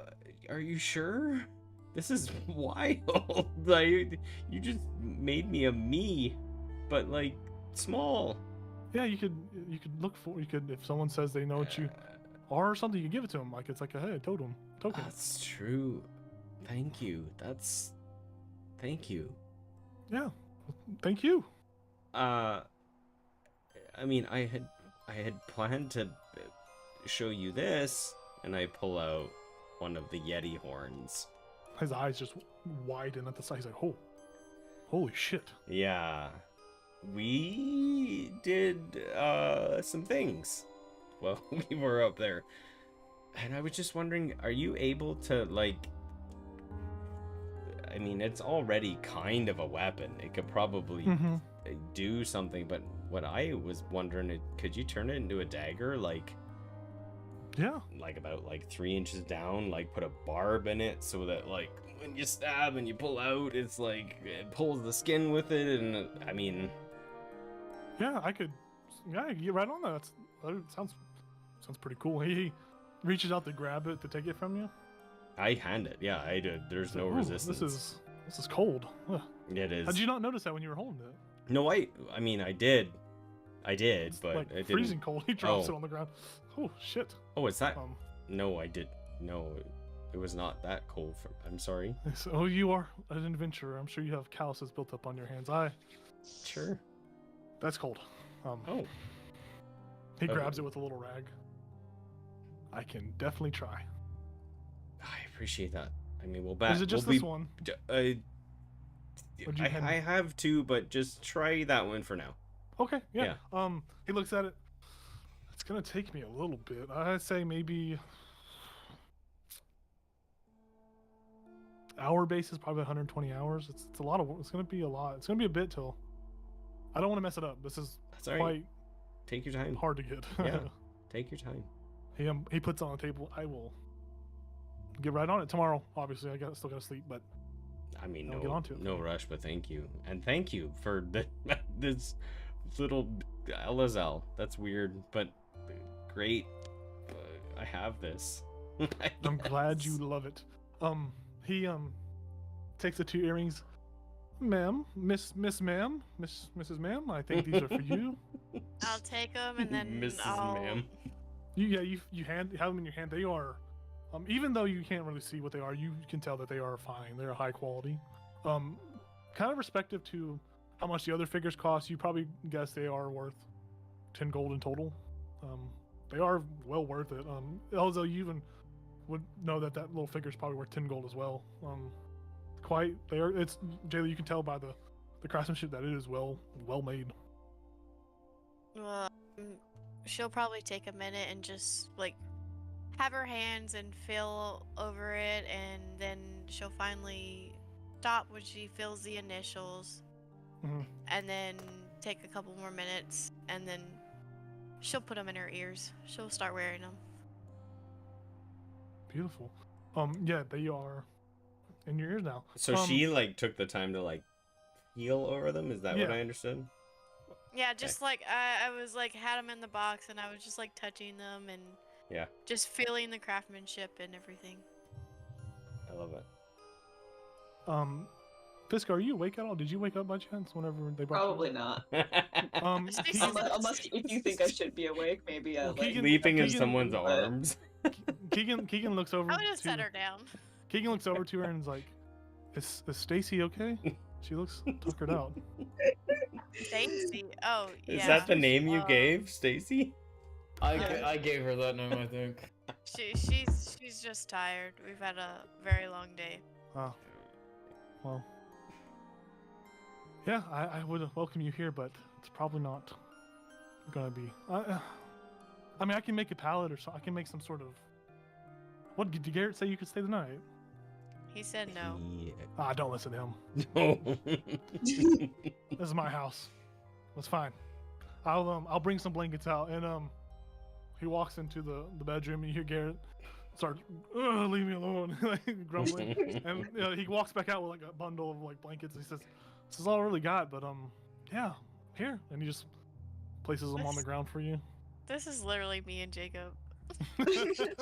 Oh wait, Me and Jacob. Rhett, do we get the fur back from him now that he's back home?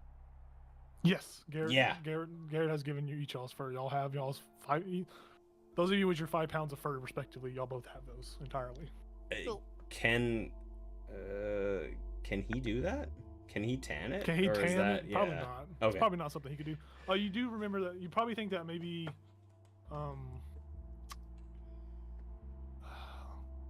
you don't really know. There Yeah. doesn't seem like there's, We'll look around. there's someone in town that can do it. You might be able to ask the guy at Triglio's, Justin, Yeah, if he can do it, the one-armed guy, but yeah. We'll look around in the morning. I'll still use that as a blanket, so everybody else Yeah. has like it's very quite comfortable. Yeah. Quite comfortable. it's cold, so it's still probably pretty good. Yeah. You guys settle down for the night? Yeah. Yeah. Yep. You all find your respective places. Keegan goes back into his room. You guys, the night goes by quite uneventful. Lorian, as you're sleeping, you do hear this like guttural, just like heavy, deep breathing. It's like the fan. It's like when you have a fan on. White and noise. it's like, yeah. It's yeah, it sounds. It's just this very heavy, heavy primal breathing. Other than that, Can you I- guys don't know. Is that while I'm asleep, or am I like It's while awake? you're trying to go to sleep. It's more Could so I one of just those- like open my eyes and look for it? Yeah, you open your eyes and you see kind of hanging from the roof. Claws, it's a huge furred figure. Claws both latch into the roof and the tail kind of gripping, kind of piercing through the wood, and you just see the head just spin slowly 180 degrees, looking like spin backwards, just looking at you. And it's just deep breathing, just watching you. Is he outside or is he? No, he's in the inside? inside of the building, on top of the roof, like hanging from the ceiling. How far is he from me? It's not a big, tall building, probably like 10 feet at most. It's not very tall. Is there like a chandelier or No, anything they in here? don't. No, it's just. It seems that this figure just have its clawed feet and hands dug into the wood. It looks like the wood itself is damaged, and the foot or its tail is like piercing through the wood, as it just like literally broke its neck to look back at you as its body. I'd It's like to not. swing It's at not him. me, is it? No. No, I'd like to swing at him Yeah, go for it. You with my mace. yeah, make an attack I roll. don't want to hit the wall or anything if I can avoid it, but Yeah, go for it. Make an attack roll. Oh, that was pretty high actually. Roll your I got a 25. roll your d6 too. Ooh. Okay. I got a 1 this time. Woo, baby! Mark a charge off for me. Yeah, yeah. Roll another d6 for me. Okay. I got don't a like 3. this. I got a 3 this time. As you go to He swing, you looks hear too that happy. you hear that guttural voice like, "Yes, kill." And as you swing at this creature, go ahead and roll damage. for me? Which one of these sleeping fuckers am I hitting? Roll damage, you said? Yep. Okay, my right isn't on. So unless okay, cool. Wow, I always like hitting my party members. My favorite. I do 9 damage. Okay. Those of you falling asleep, you go to swing. Ichabod, you feel this boom crunch into your chest as this, you take 9 points of you wake up out of the sleep. And all you hear this loud crunch, and y'all just see Lorian with his this flail penetrating Ichabod's chest. Ichabod, the breath is just taken out of your body. Does everyone wake up? What the crap? Well, He's like a yeah. soft figure, As soon as this flail hits, Lauren, you're kind of like in that moment still looking around. That figure's gone. We all in the same room? I'm not even looking Yes. at him, right? I'm not. No, you're not even looking at him, but you. I'm like looking up. Yeah, you're looking. You see, y'all are all in the same room. You all wake up at the. Stacy, you wake up too. You all wake up. Lauren is looking up at the ceiling. His flail is inside of Ichabod's chest. Ichabod, you have taken 9 damage, and you are. You just got attacked by. Oh, you've got to roll a You've got to roll a DC 10 or a DC 11 roll a DC 10, Constitution also- saving throw. That's more than half his hit points. Yeah. And I would get Well, up and well, try to get in between what's- Lorian and Ichabod. Well, you're not gonna have time because I'm gonna blast this joker. Yeah, What Ichabod's was got your- some shit what was your planned. DC? What was your Constitution saving throw? 3. Oh, you're poisoned Yeah. Oh my god. Okay. until Ichabod, you have taken until 9 your damage, until the poison. end of your next turn. Ichabod, you feel this as this Chardalin flail make impact with your chest. You feel this just disgusting, foul, creeping sensation of like a foreign magic just penetrate deeper into your body, poisoning you. Yeah, you guys all see this, and Lorian, there's no initiative right now. You guys are all awake, so I would say Ichabod, I'll say you have a reaction. You have a reaction because you just got attacked and you woke up from sleep. Okay. You would have and then the disadvantage rest because of you're y'all can- poisoned, though. If you tried to hit me, Yeah, you have disadvantage because you're poisoned, and then all your ability checks have disadvantage too, I believe. Yes, you have disadvantage on attack rolls and ability checks. Okay. In that case, I point my finger at him and No, cast no, Hellish no. Rebuke as a reaction. Oh, nice. What do I have to roll? That's a dexterity saving throw. Okay. I got a 14. Spell save is 14. Okay, so I take half damage. Yeah. I take half damage. Okay, so that is 6 points of damage. Is that already halved? Yes, that's halved. Okay. Damn. Do What's we- that look like? Yeah, I What's rolled that We're look like Well. beating the shit out of each other. Yeah. What's that look like, Ichabod, whenever you cast this? So yeah, so the fire is like purple flames. Ooh, Ooh. They just kind of like erupt out of nowhere. that's really cool. I like that. So Oh, now yeah. that there's an attack and a retaliation, Reaction. should we roll initiative? Like, There's no Would reason be to. heading there anyways. There's no Okay. reason to. This is Between them. not yet. There's no reason to yet. Let's my I'll play out the actions. I think Elazar, as soon as he wakes up, initial reaction would be like fog cloud. We're being attacked. Yeah, he casts fog cloud. The whole room just fills up with the. That's fine. I can still see through it. Yep. Yeah. Probably Oh, better yeah. that Fiska doesn't see you guys are killing each other. And then I would yell out and say, "What the fuck is going on?" Am I between them yet? I would. Yeah, yeah. There's not much space. Y'all are Okay. in close proximity, so I'd be in between, and like I would, whatever hand he has the flail in, I would grab his wrist Oh. and I would just look at Ichabod like, "What the fuck?"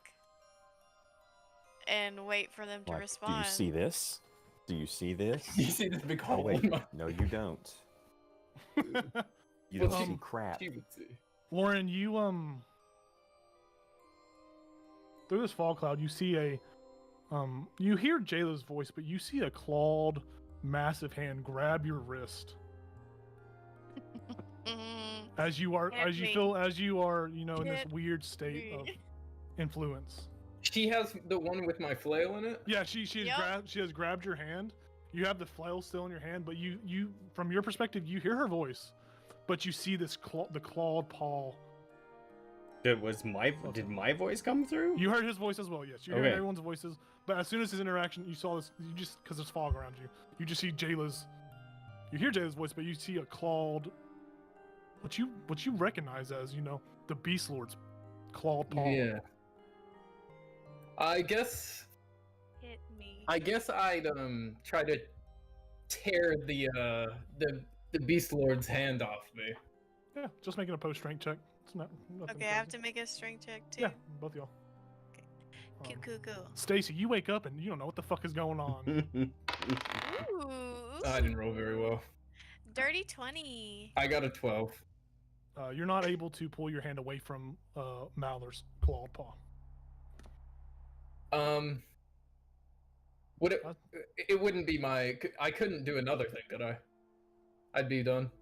Depends on what you're gonna try to do. I was gonna try to punch her. Okay, I would say The probably Beast at this, Lord. I was gonna punch the Do Beast it. I'd Lord. probably say at this point there would be an initiative roll that needs to happen. So everyone, Yeah. go ahead and roll initiative. I wouldn't be punching Jayla. Oh, It's obviously shit. the Beast Lord. Well, shit. I rolled like shit. I rolled a 3, but that is a I got a 13. 8. Okay, so Jayla had 8, Lorian had a 13. Ichabod, would you get? 7. Icky Okay. bod. Same. Also? Oh, okay. Who has got the higher dexterity out of Fiska and Ichabod? Ichabod has 14. Same. All right, Rollies. Rollies. rollies, y'all roll off to see who goes. Elza, what'd you get? 9. Ooh, so I go first. No, you had a. What'd I you had a get, Lauren? 13. Oh, you had a 13. That's what. I sound What'd you happy. get? Fiska, I'm what'd you just- get again? I Yeah, am 8. Okay, I am happy. I'm gonna beat you. Oh, I rolled a natural 20 that time. Shit. Alrighty. Ooh. Okay, so it's gonna go Ichabod, then Fiska. That's good. All right, so the order of initiative is Lorian, Elazel, Jayla, Ichabod, Fiska. Okay. All right, So it's Lorian, my turn? go for it. Yep, go. Just find me in the Ooh, I want to hit so bad. There is a fog cloud around you. You do know where this hand is. You do see the hand of Malor breach of this area. So if you're going to attack, I think. Can you read the spell off, Craig? Does it give disadvantage on like range? What's it give again? She's right next to me. Yeah, you're going to be able to hit her normally, but I want to see what the spell does itself. You create a 20-foot radius sphere of fog centered on a point within range. The sphere spreads around corners, and its area is heavily obscured. It lasts for the duration of or until a wind or moderate greater speed disperses it. Yeah. So for everyone except for Ichabod, because you have negative sphere fog cloud sight. Yeah. I was gonna say I think in this moment he would use his inspiration just so. Yeah. So the scene for everybody is there's just this heavy fog in the surrounding area. Y'all did see Ichabod or Lorian attack Ichabod, but after this fog cloud went up, you guys are kind of just thrown into this just cloud of sparkling electricity. Yep. Does a dirty 20 hit? Yeah. Ooh. Oh, Jayla. Jayla, she's attacked. He's a. What? She reached out and grabbed him, so he doesn't have disadvantage because he knows where this body is because of the hand. So I have a thing called surprise attack. Okay. It's if you hit a creature that has not taken a turn yet in the current combat with an attack roll, it takes an extra 2d6. Okay.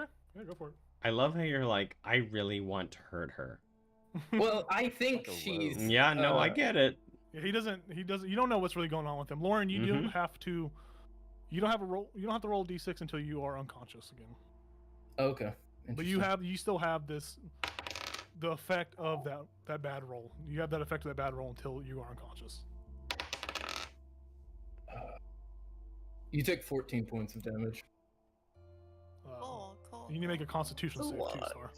Well, that was with my fist because she's holding. Oh, you're just punching. Oh, that's right. You're She's just holding punching. my That's wrist right, with that is the right.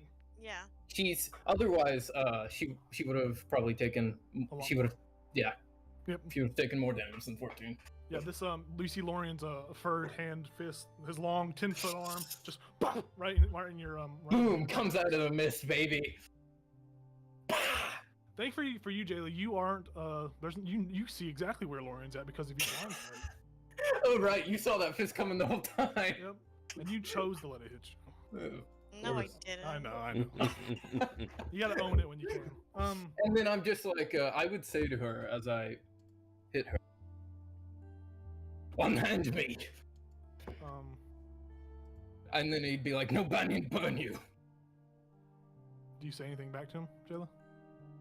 Fuck you. What do I hear? You hear Jayla say "fuck you," Oh, I hear but you also Jayla? you hear Jayla's voice, but you also hear in the back of your mind, "Kill her, rip her hand off." Ooh. Yeah.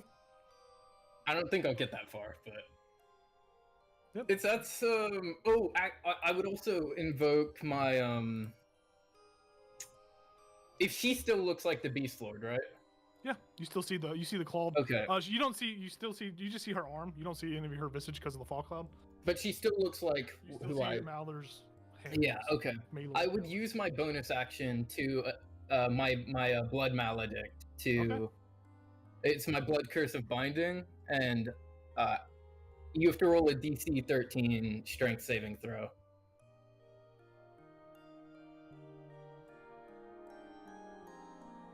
I don't think this How music did you is do the right 14 points of damage with just a punch? He has his as As a racial, as a fucking I forget what you're called. as a bugbear, I have something called surprise attack. So if I go before in a combat, if I go Oh, before that's someone right, else has taken a turn, I get an extra 2d6. And I rolled a 6 and a Yeah. 3, and I have 5 damage with my unarmed attack. So she Okay. took 14. I got 14. Okay, you're fine. Yeah. Did you want to try to move away or no? Oh, I She's still holding have on to me, them. so I can't. You're holding. Yep, you're right. All right, cool. That's into Lorian's turn. Elzo, it's your turn. Jayla, you're on deck. You're not going anywhere, brother.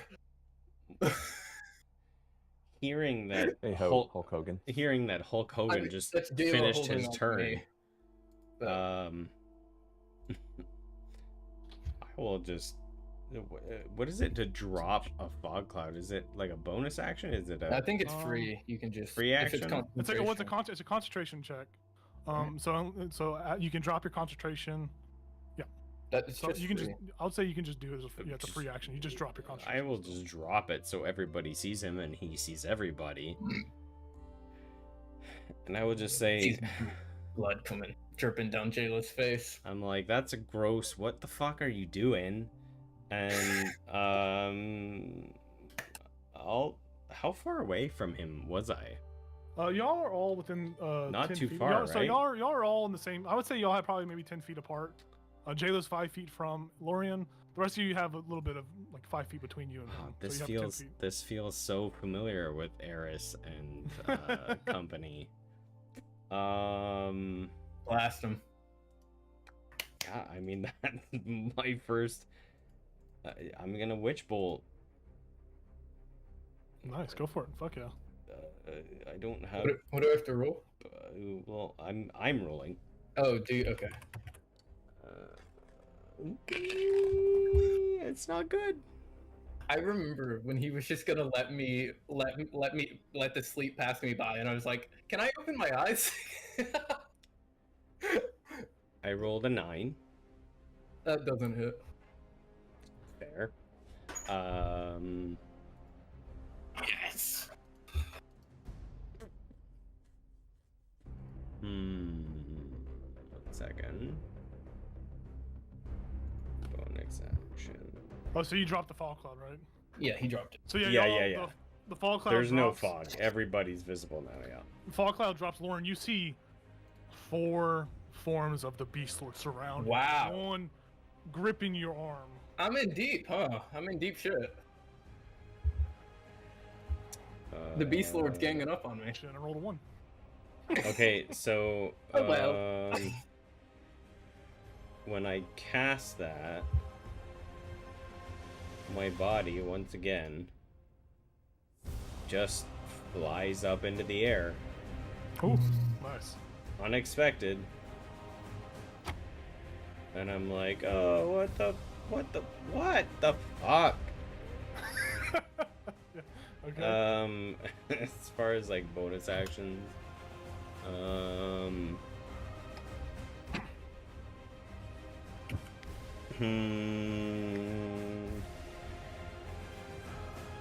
I also am remembering when when I told Fiska, oh, I'm dangerous, when I'm kicking my legs on the mountain. Yep. Oh, I'm like, stay, yeah. I didn't tell anyone else. I didn't feel no, like I think that's it, because I would have, like, as soon as I cast that, I would have lifted up and I would have been like, I don't know what to do from here. That's cool. Yeah, so everyone sees Elzo just floating now. Do you stay floating or do you drop down? Is it temporary? How's it work? It Oh. is. this beast lord has wings. It's just. Yeah, you can just fly. You're just flying. Yeah, Yeah. y'all see Elzo Yeah. just hovering there in the air. I'm just up 10 feet, like, what the fuck? Yeah. So now it's going to be Jayla. It's your turn. You have Lorian just punch the ever-loving god out of you. Haymaker, baby. Ichabod, And you're on deck, and then Fisker, you're She after him. is pissed off. So she's gonna take. I don't know if I want to actually hurt him or if I just want to punch him. First thing I'm gonna do is I'm gonna hit him with my horns. Okay, as a bonus action? Or is that what are you? Well, it's a melee attack, so I can do either that or bonus action. So you're hitting them with the horn as an action, because I think for 2-weapon fighting you have to attack and then use Yeah. a bonus action. Yeah. Yeah. Okay, go for it.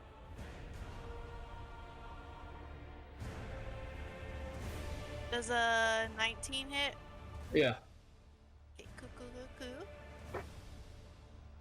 Come on, don't knock me down. I haven't had enough fun yet. Well, shit, I rolled a 1, so. 1 damage? No, you get 3 damage. Okay. And then. I am super pissed off, so I will pull out my scimitar. Okay. And that is 13, 7, 8, 9, 10. That's A dirty 13 plus- 20. Yeah. Yeah. That hits. Cool. Ooh. Okay. How much damage did you do? 11. Fuck. Oh god. No. Actually, I'm still up.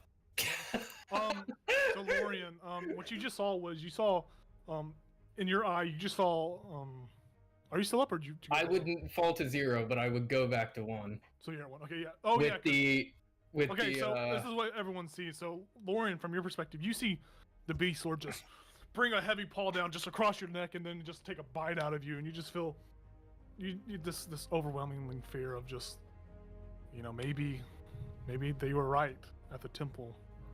Maybe you do just succumb to the beast whenever it happens, and you begin to pass out, and then that rune on your hand, that burned rune, just bursts into flame, and you come back up with 1 HP as that brand around your on your hand disappears. And I'm gonna use my action surge just to try to grapple him. Am I free of my haste, or would I still be seeing them as as not my homies? You would still be seeing them as not your homies, just because you didn't go into true unconsciousness. You went. Gotcha.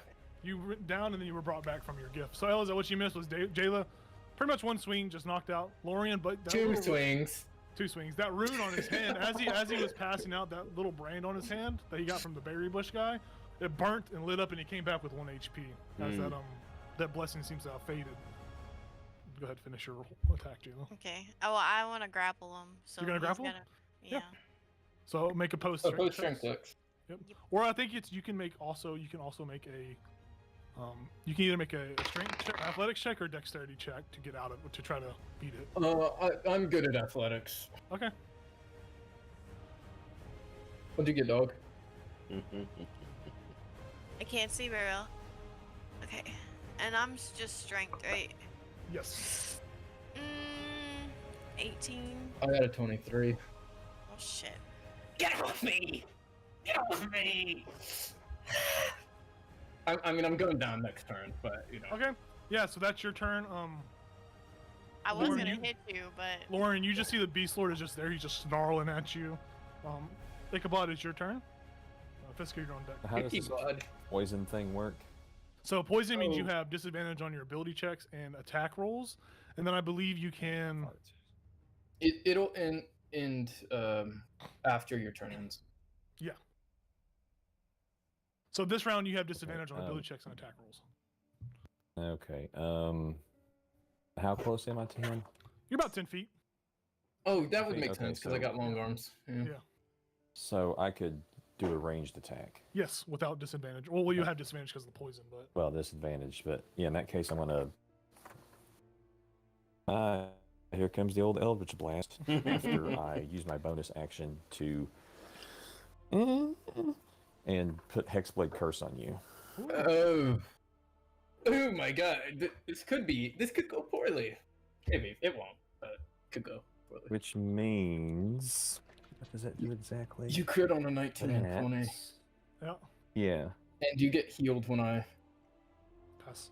when you go down. Yes. When Elazal dropped the fog cloud, he Okay. looked at Loria. Did he have like blue glowing eyes or anything?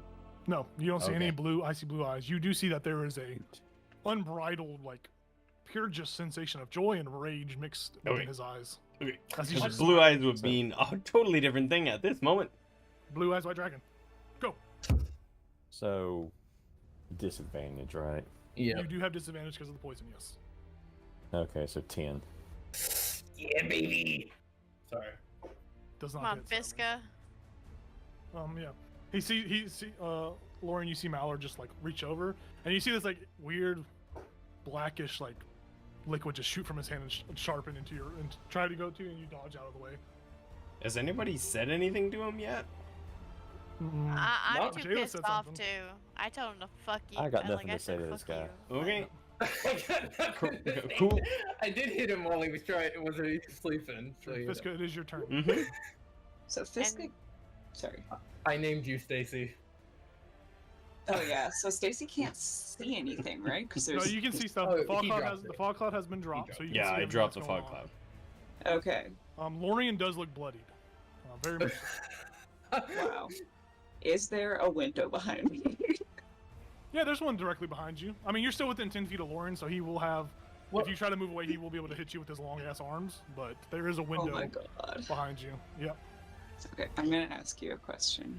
I'm Yeah, gonna go for it. DM you because I think Can I eat his this would be funny, but it might be a reach. Oh. My favorite part about D&D. Can I do this? I'm gonna secretly message you. I've enjoyed this, guys. The Yeah, sure, why not? anticipation. Jacob told me Yeah. there was gonna be no fights. There's Well, he Listen. he tried to just let it go. Well, So there is the tea that you smell.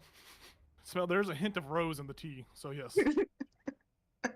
So Fiska is like looking at all this and she's like backing up against the window and she's like, fuck, I can't turn around, there's nothing I can do, my crossbow's over there, and she's just like, she takes a big deep breath from her yoga days and she's just trying to calm down, and she's like muttering some of her old chakra incantations to herself, and sleep gets cast.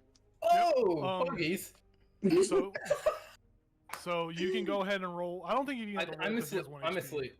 Yeah. Right? So I think so, I'm just asleep. So Fiska, as you're breathing all this, your tongue begins to like feel like that tentacle sensation in your mouth. It's just like or whatever. And as you're saying these words, and you just like mid sentence, you say a word that you never heard before, and then you just feel like this overwhelming that sensation disappears in your mouth, and your tongue is there again in your beak. But you feel this wave of just sheer force just ripple out of your mouth, and Lauren, you fall asleep.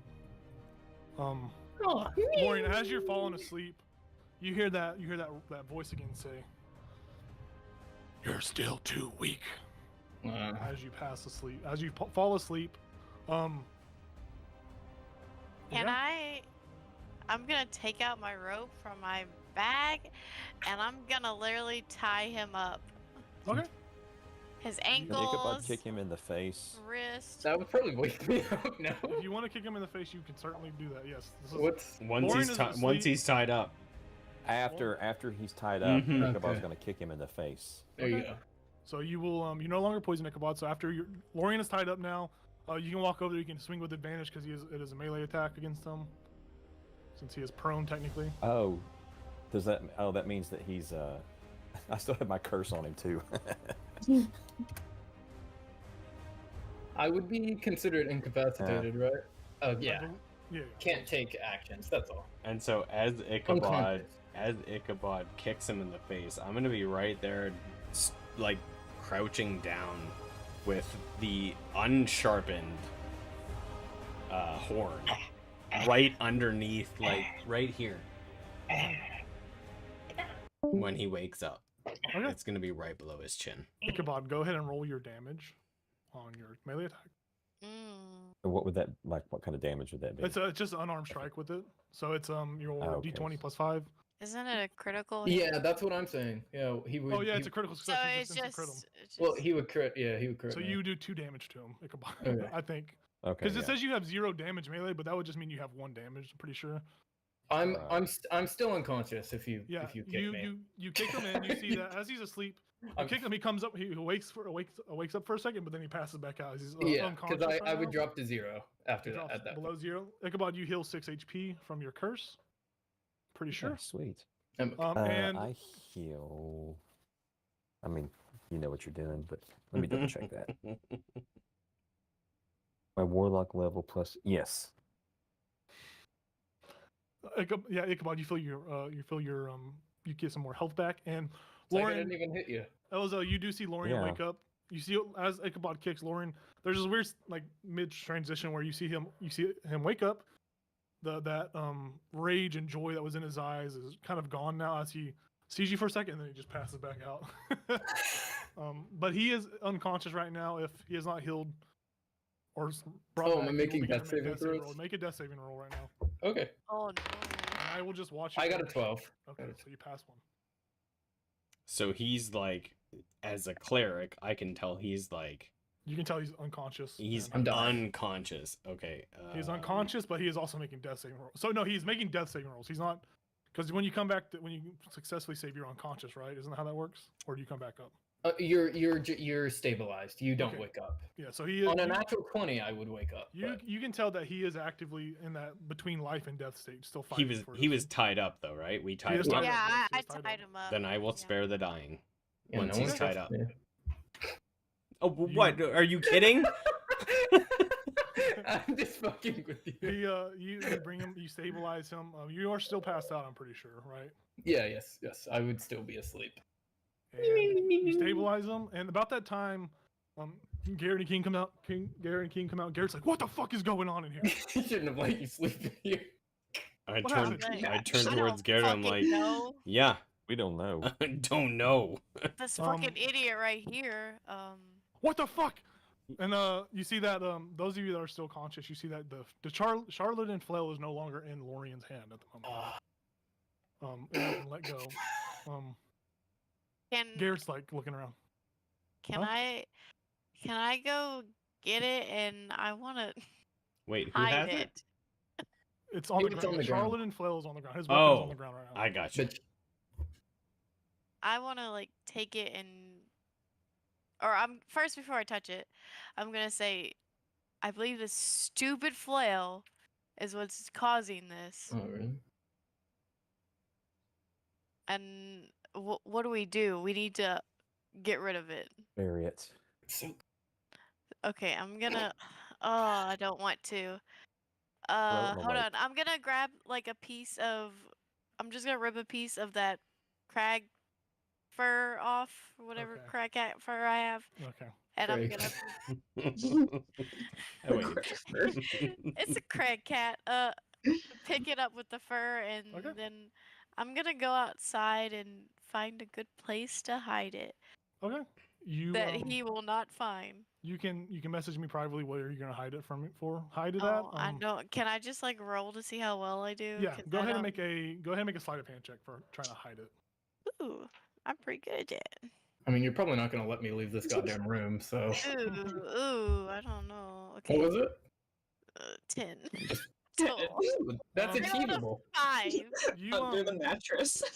yeah, you hide I it. just buried it in snow. You hide it Front yard. pretty well for what you think. You think it's pretty well. You can't really tell what you're doing because you can't really see, but you Yep. you hide it successfully. It's No hidden one- from your sight. No one wanted to come help me, so it's just. I would have Um, come help you.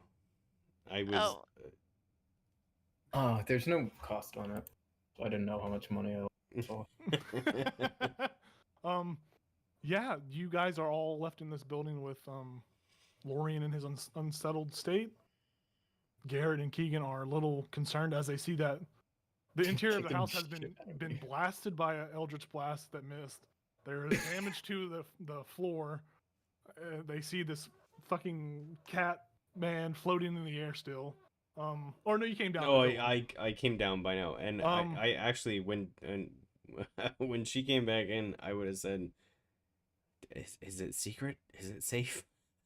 I mean, as good as I could do. Okay, get it much quieter. Where did you hide it? Here. I'll go outside and I'll just point. Can he see it? Yeah, you see it. It's you It's see that it is literally it is- right there. Yeah, you see that there's a little bit of snow that has been tossed on top of it, but it is very much still inside. It is not- Can I like It's help? like it's like she like took a snowball and just like dropped it on top of it. Did I do all right, or do I need to? We need to retry. I've never really hidden anything before, but we could probably do a little better. Okay. Can I okay. try while we're out? You can try as well. Yes. And Well, as you're I'll try- just, What am I'll I just try to rolling? help him. I'll point and be like, what about right here? What about right here? What am I To rolling? help out. as Elizel and Jailer outside, bearing the flail, Fiska, your tongue is just salivating as you feel this little bit of a tentacle like slobber around inside your beak. Lorian smells pretty good. I would not stop you from Oh, eating no. him. Yeah, and we're not in there. And we are not in there. Ichabod's here, right? Yeah, Yeah, Ichabod, it's Garrett, you and Keegan are in there. Ichabod. Just you and the homie. Garrett and Keegan are in there as well. I was like, Oh, okay. what the fuck? I was just looking around like, Yeah, the damage inside the there's house. people around. Okay, we got witnesses. Mhm. You almost got eaten, bro. I know. Like, I didn't see anything. What'd you get on your roll, Elizel? What am I rolling? I didn't hear. Sleight of hand check. Slide it. With advantage? No. What? You I'm already tried to helping. hide it. You've tried Oh, to yeah. you tried to hide it and you did a terrible job. So he's trying to correct your mistake. But I rolled a natural 1 though. Oh my god. It's really just, it's just right out there. Let me fly it to the mayor. Yeah, Elizel, you kind of buried a little bit, but you buried a little bit. You're like, that's pretty good. You That's guys turn pretty around. And you guys turn around and a strong gust of wind just blows all the snow off of it. As it's Do just on we the see ground. that? Oh, fuck. So this is as you guys turn around and kind of like make y'all's way inside. Oh, Hope man. Garrett gets it, goes crazy. Wait, we So- don't see the wind blue do that though? Okay. Like, No, But no, I You would assume think we you went rolled it across well. like the street at Okay. least. You guys Away have from tried the to hide it. house. Y'all both do feel like you did a really good job, though. You do Mhm, feel like you did mhm. the best job you possibly could. Cool. There's no way anyone finds out. Anyone in town. Oh not no! just gonna be a- Oh no! I didn't think Yeah, of that. we are creating a new big bad end guy. As you guys reconvene, you guys come back into the into the house. Everyone's kind of like looking around. Lauren, you're sleeping pretty peaceful. It's, yeah, you guys come back in there, and Garrett and them are just looking around. What the fuck? That's what And I'm that's where we're saying. gonna end the session. Yeah, for tonight. that's a good. Well, Yippee! That was great, guys. That was Next great. section awesome. is just gonna open with me slapping Lorian. What the fuck is wrong with you? Yeah, that's it for tonight, everyone. Thanks for tuning in and watching. Those of you stuck around, like always, thank you so much Great, for guys. watching and trying and supporting the channel as well. As well to all the players here. Thanks for an incredible session. It was fun. I look forward to seeing you guys not next week, but the week after on the 19th when we pick it back up. Oh. From Lame. whatever the hell happened tonight, right? And remember, here at Tabletop Tyranny, we do pride ourselves on our originality. But as I once say, and I will always say for the future Sundays, to completely rip off Matt Mercer, is it Sunday yet? Thank you guys for joining us. Bye. Bye. Oh.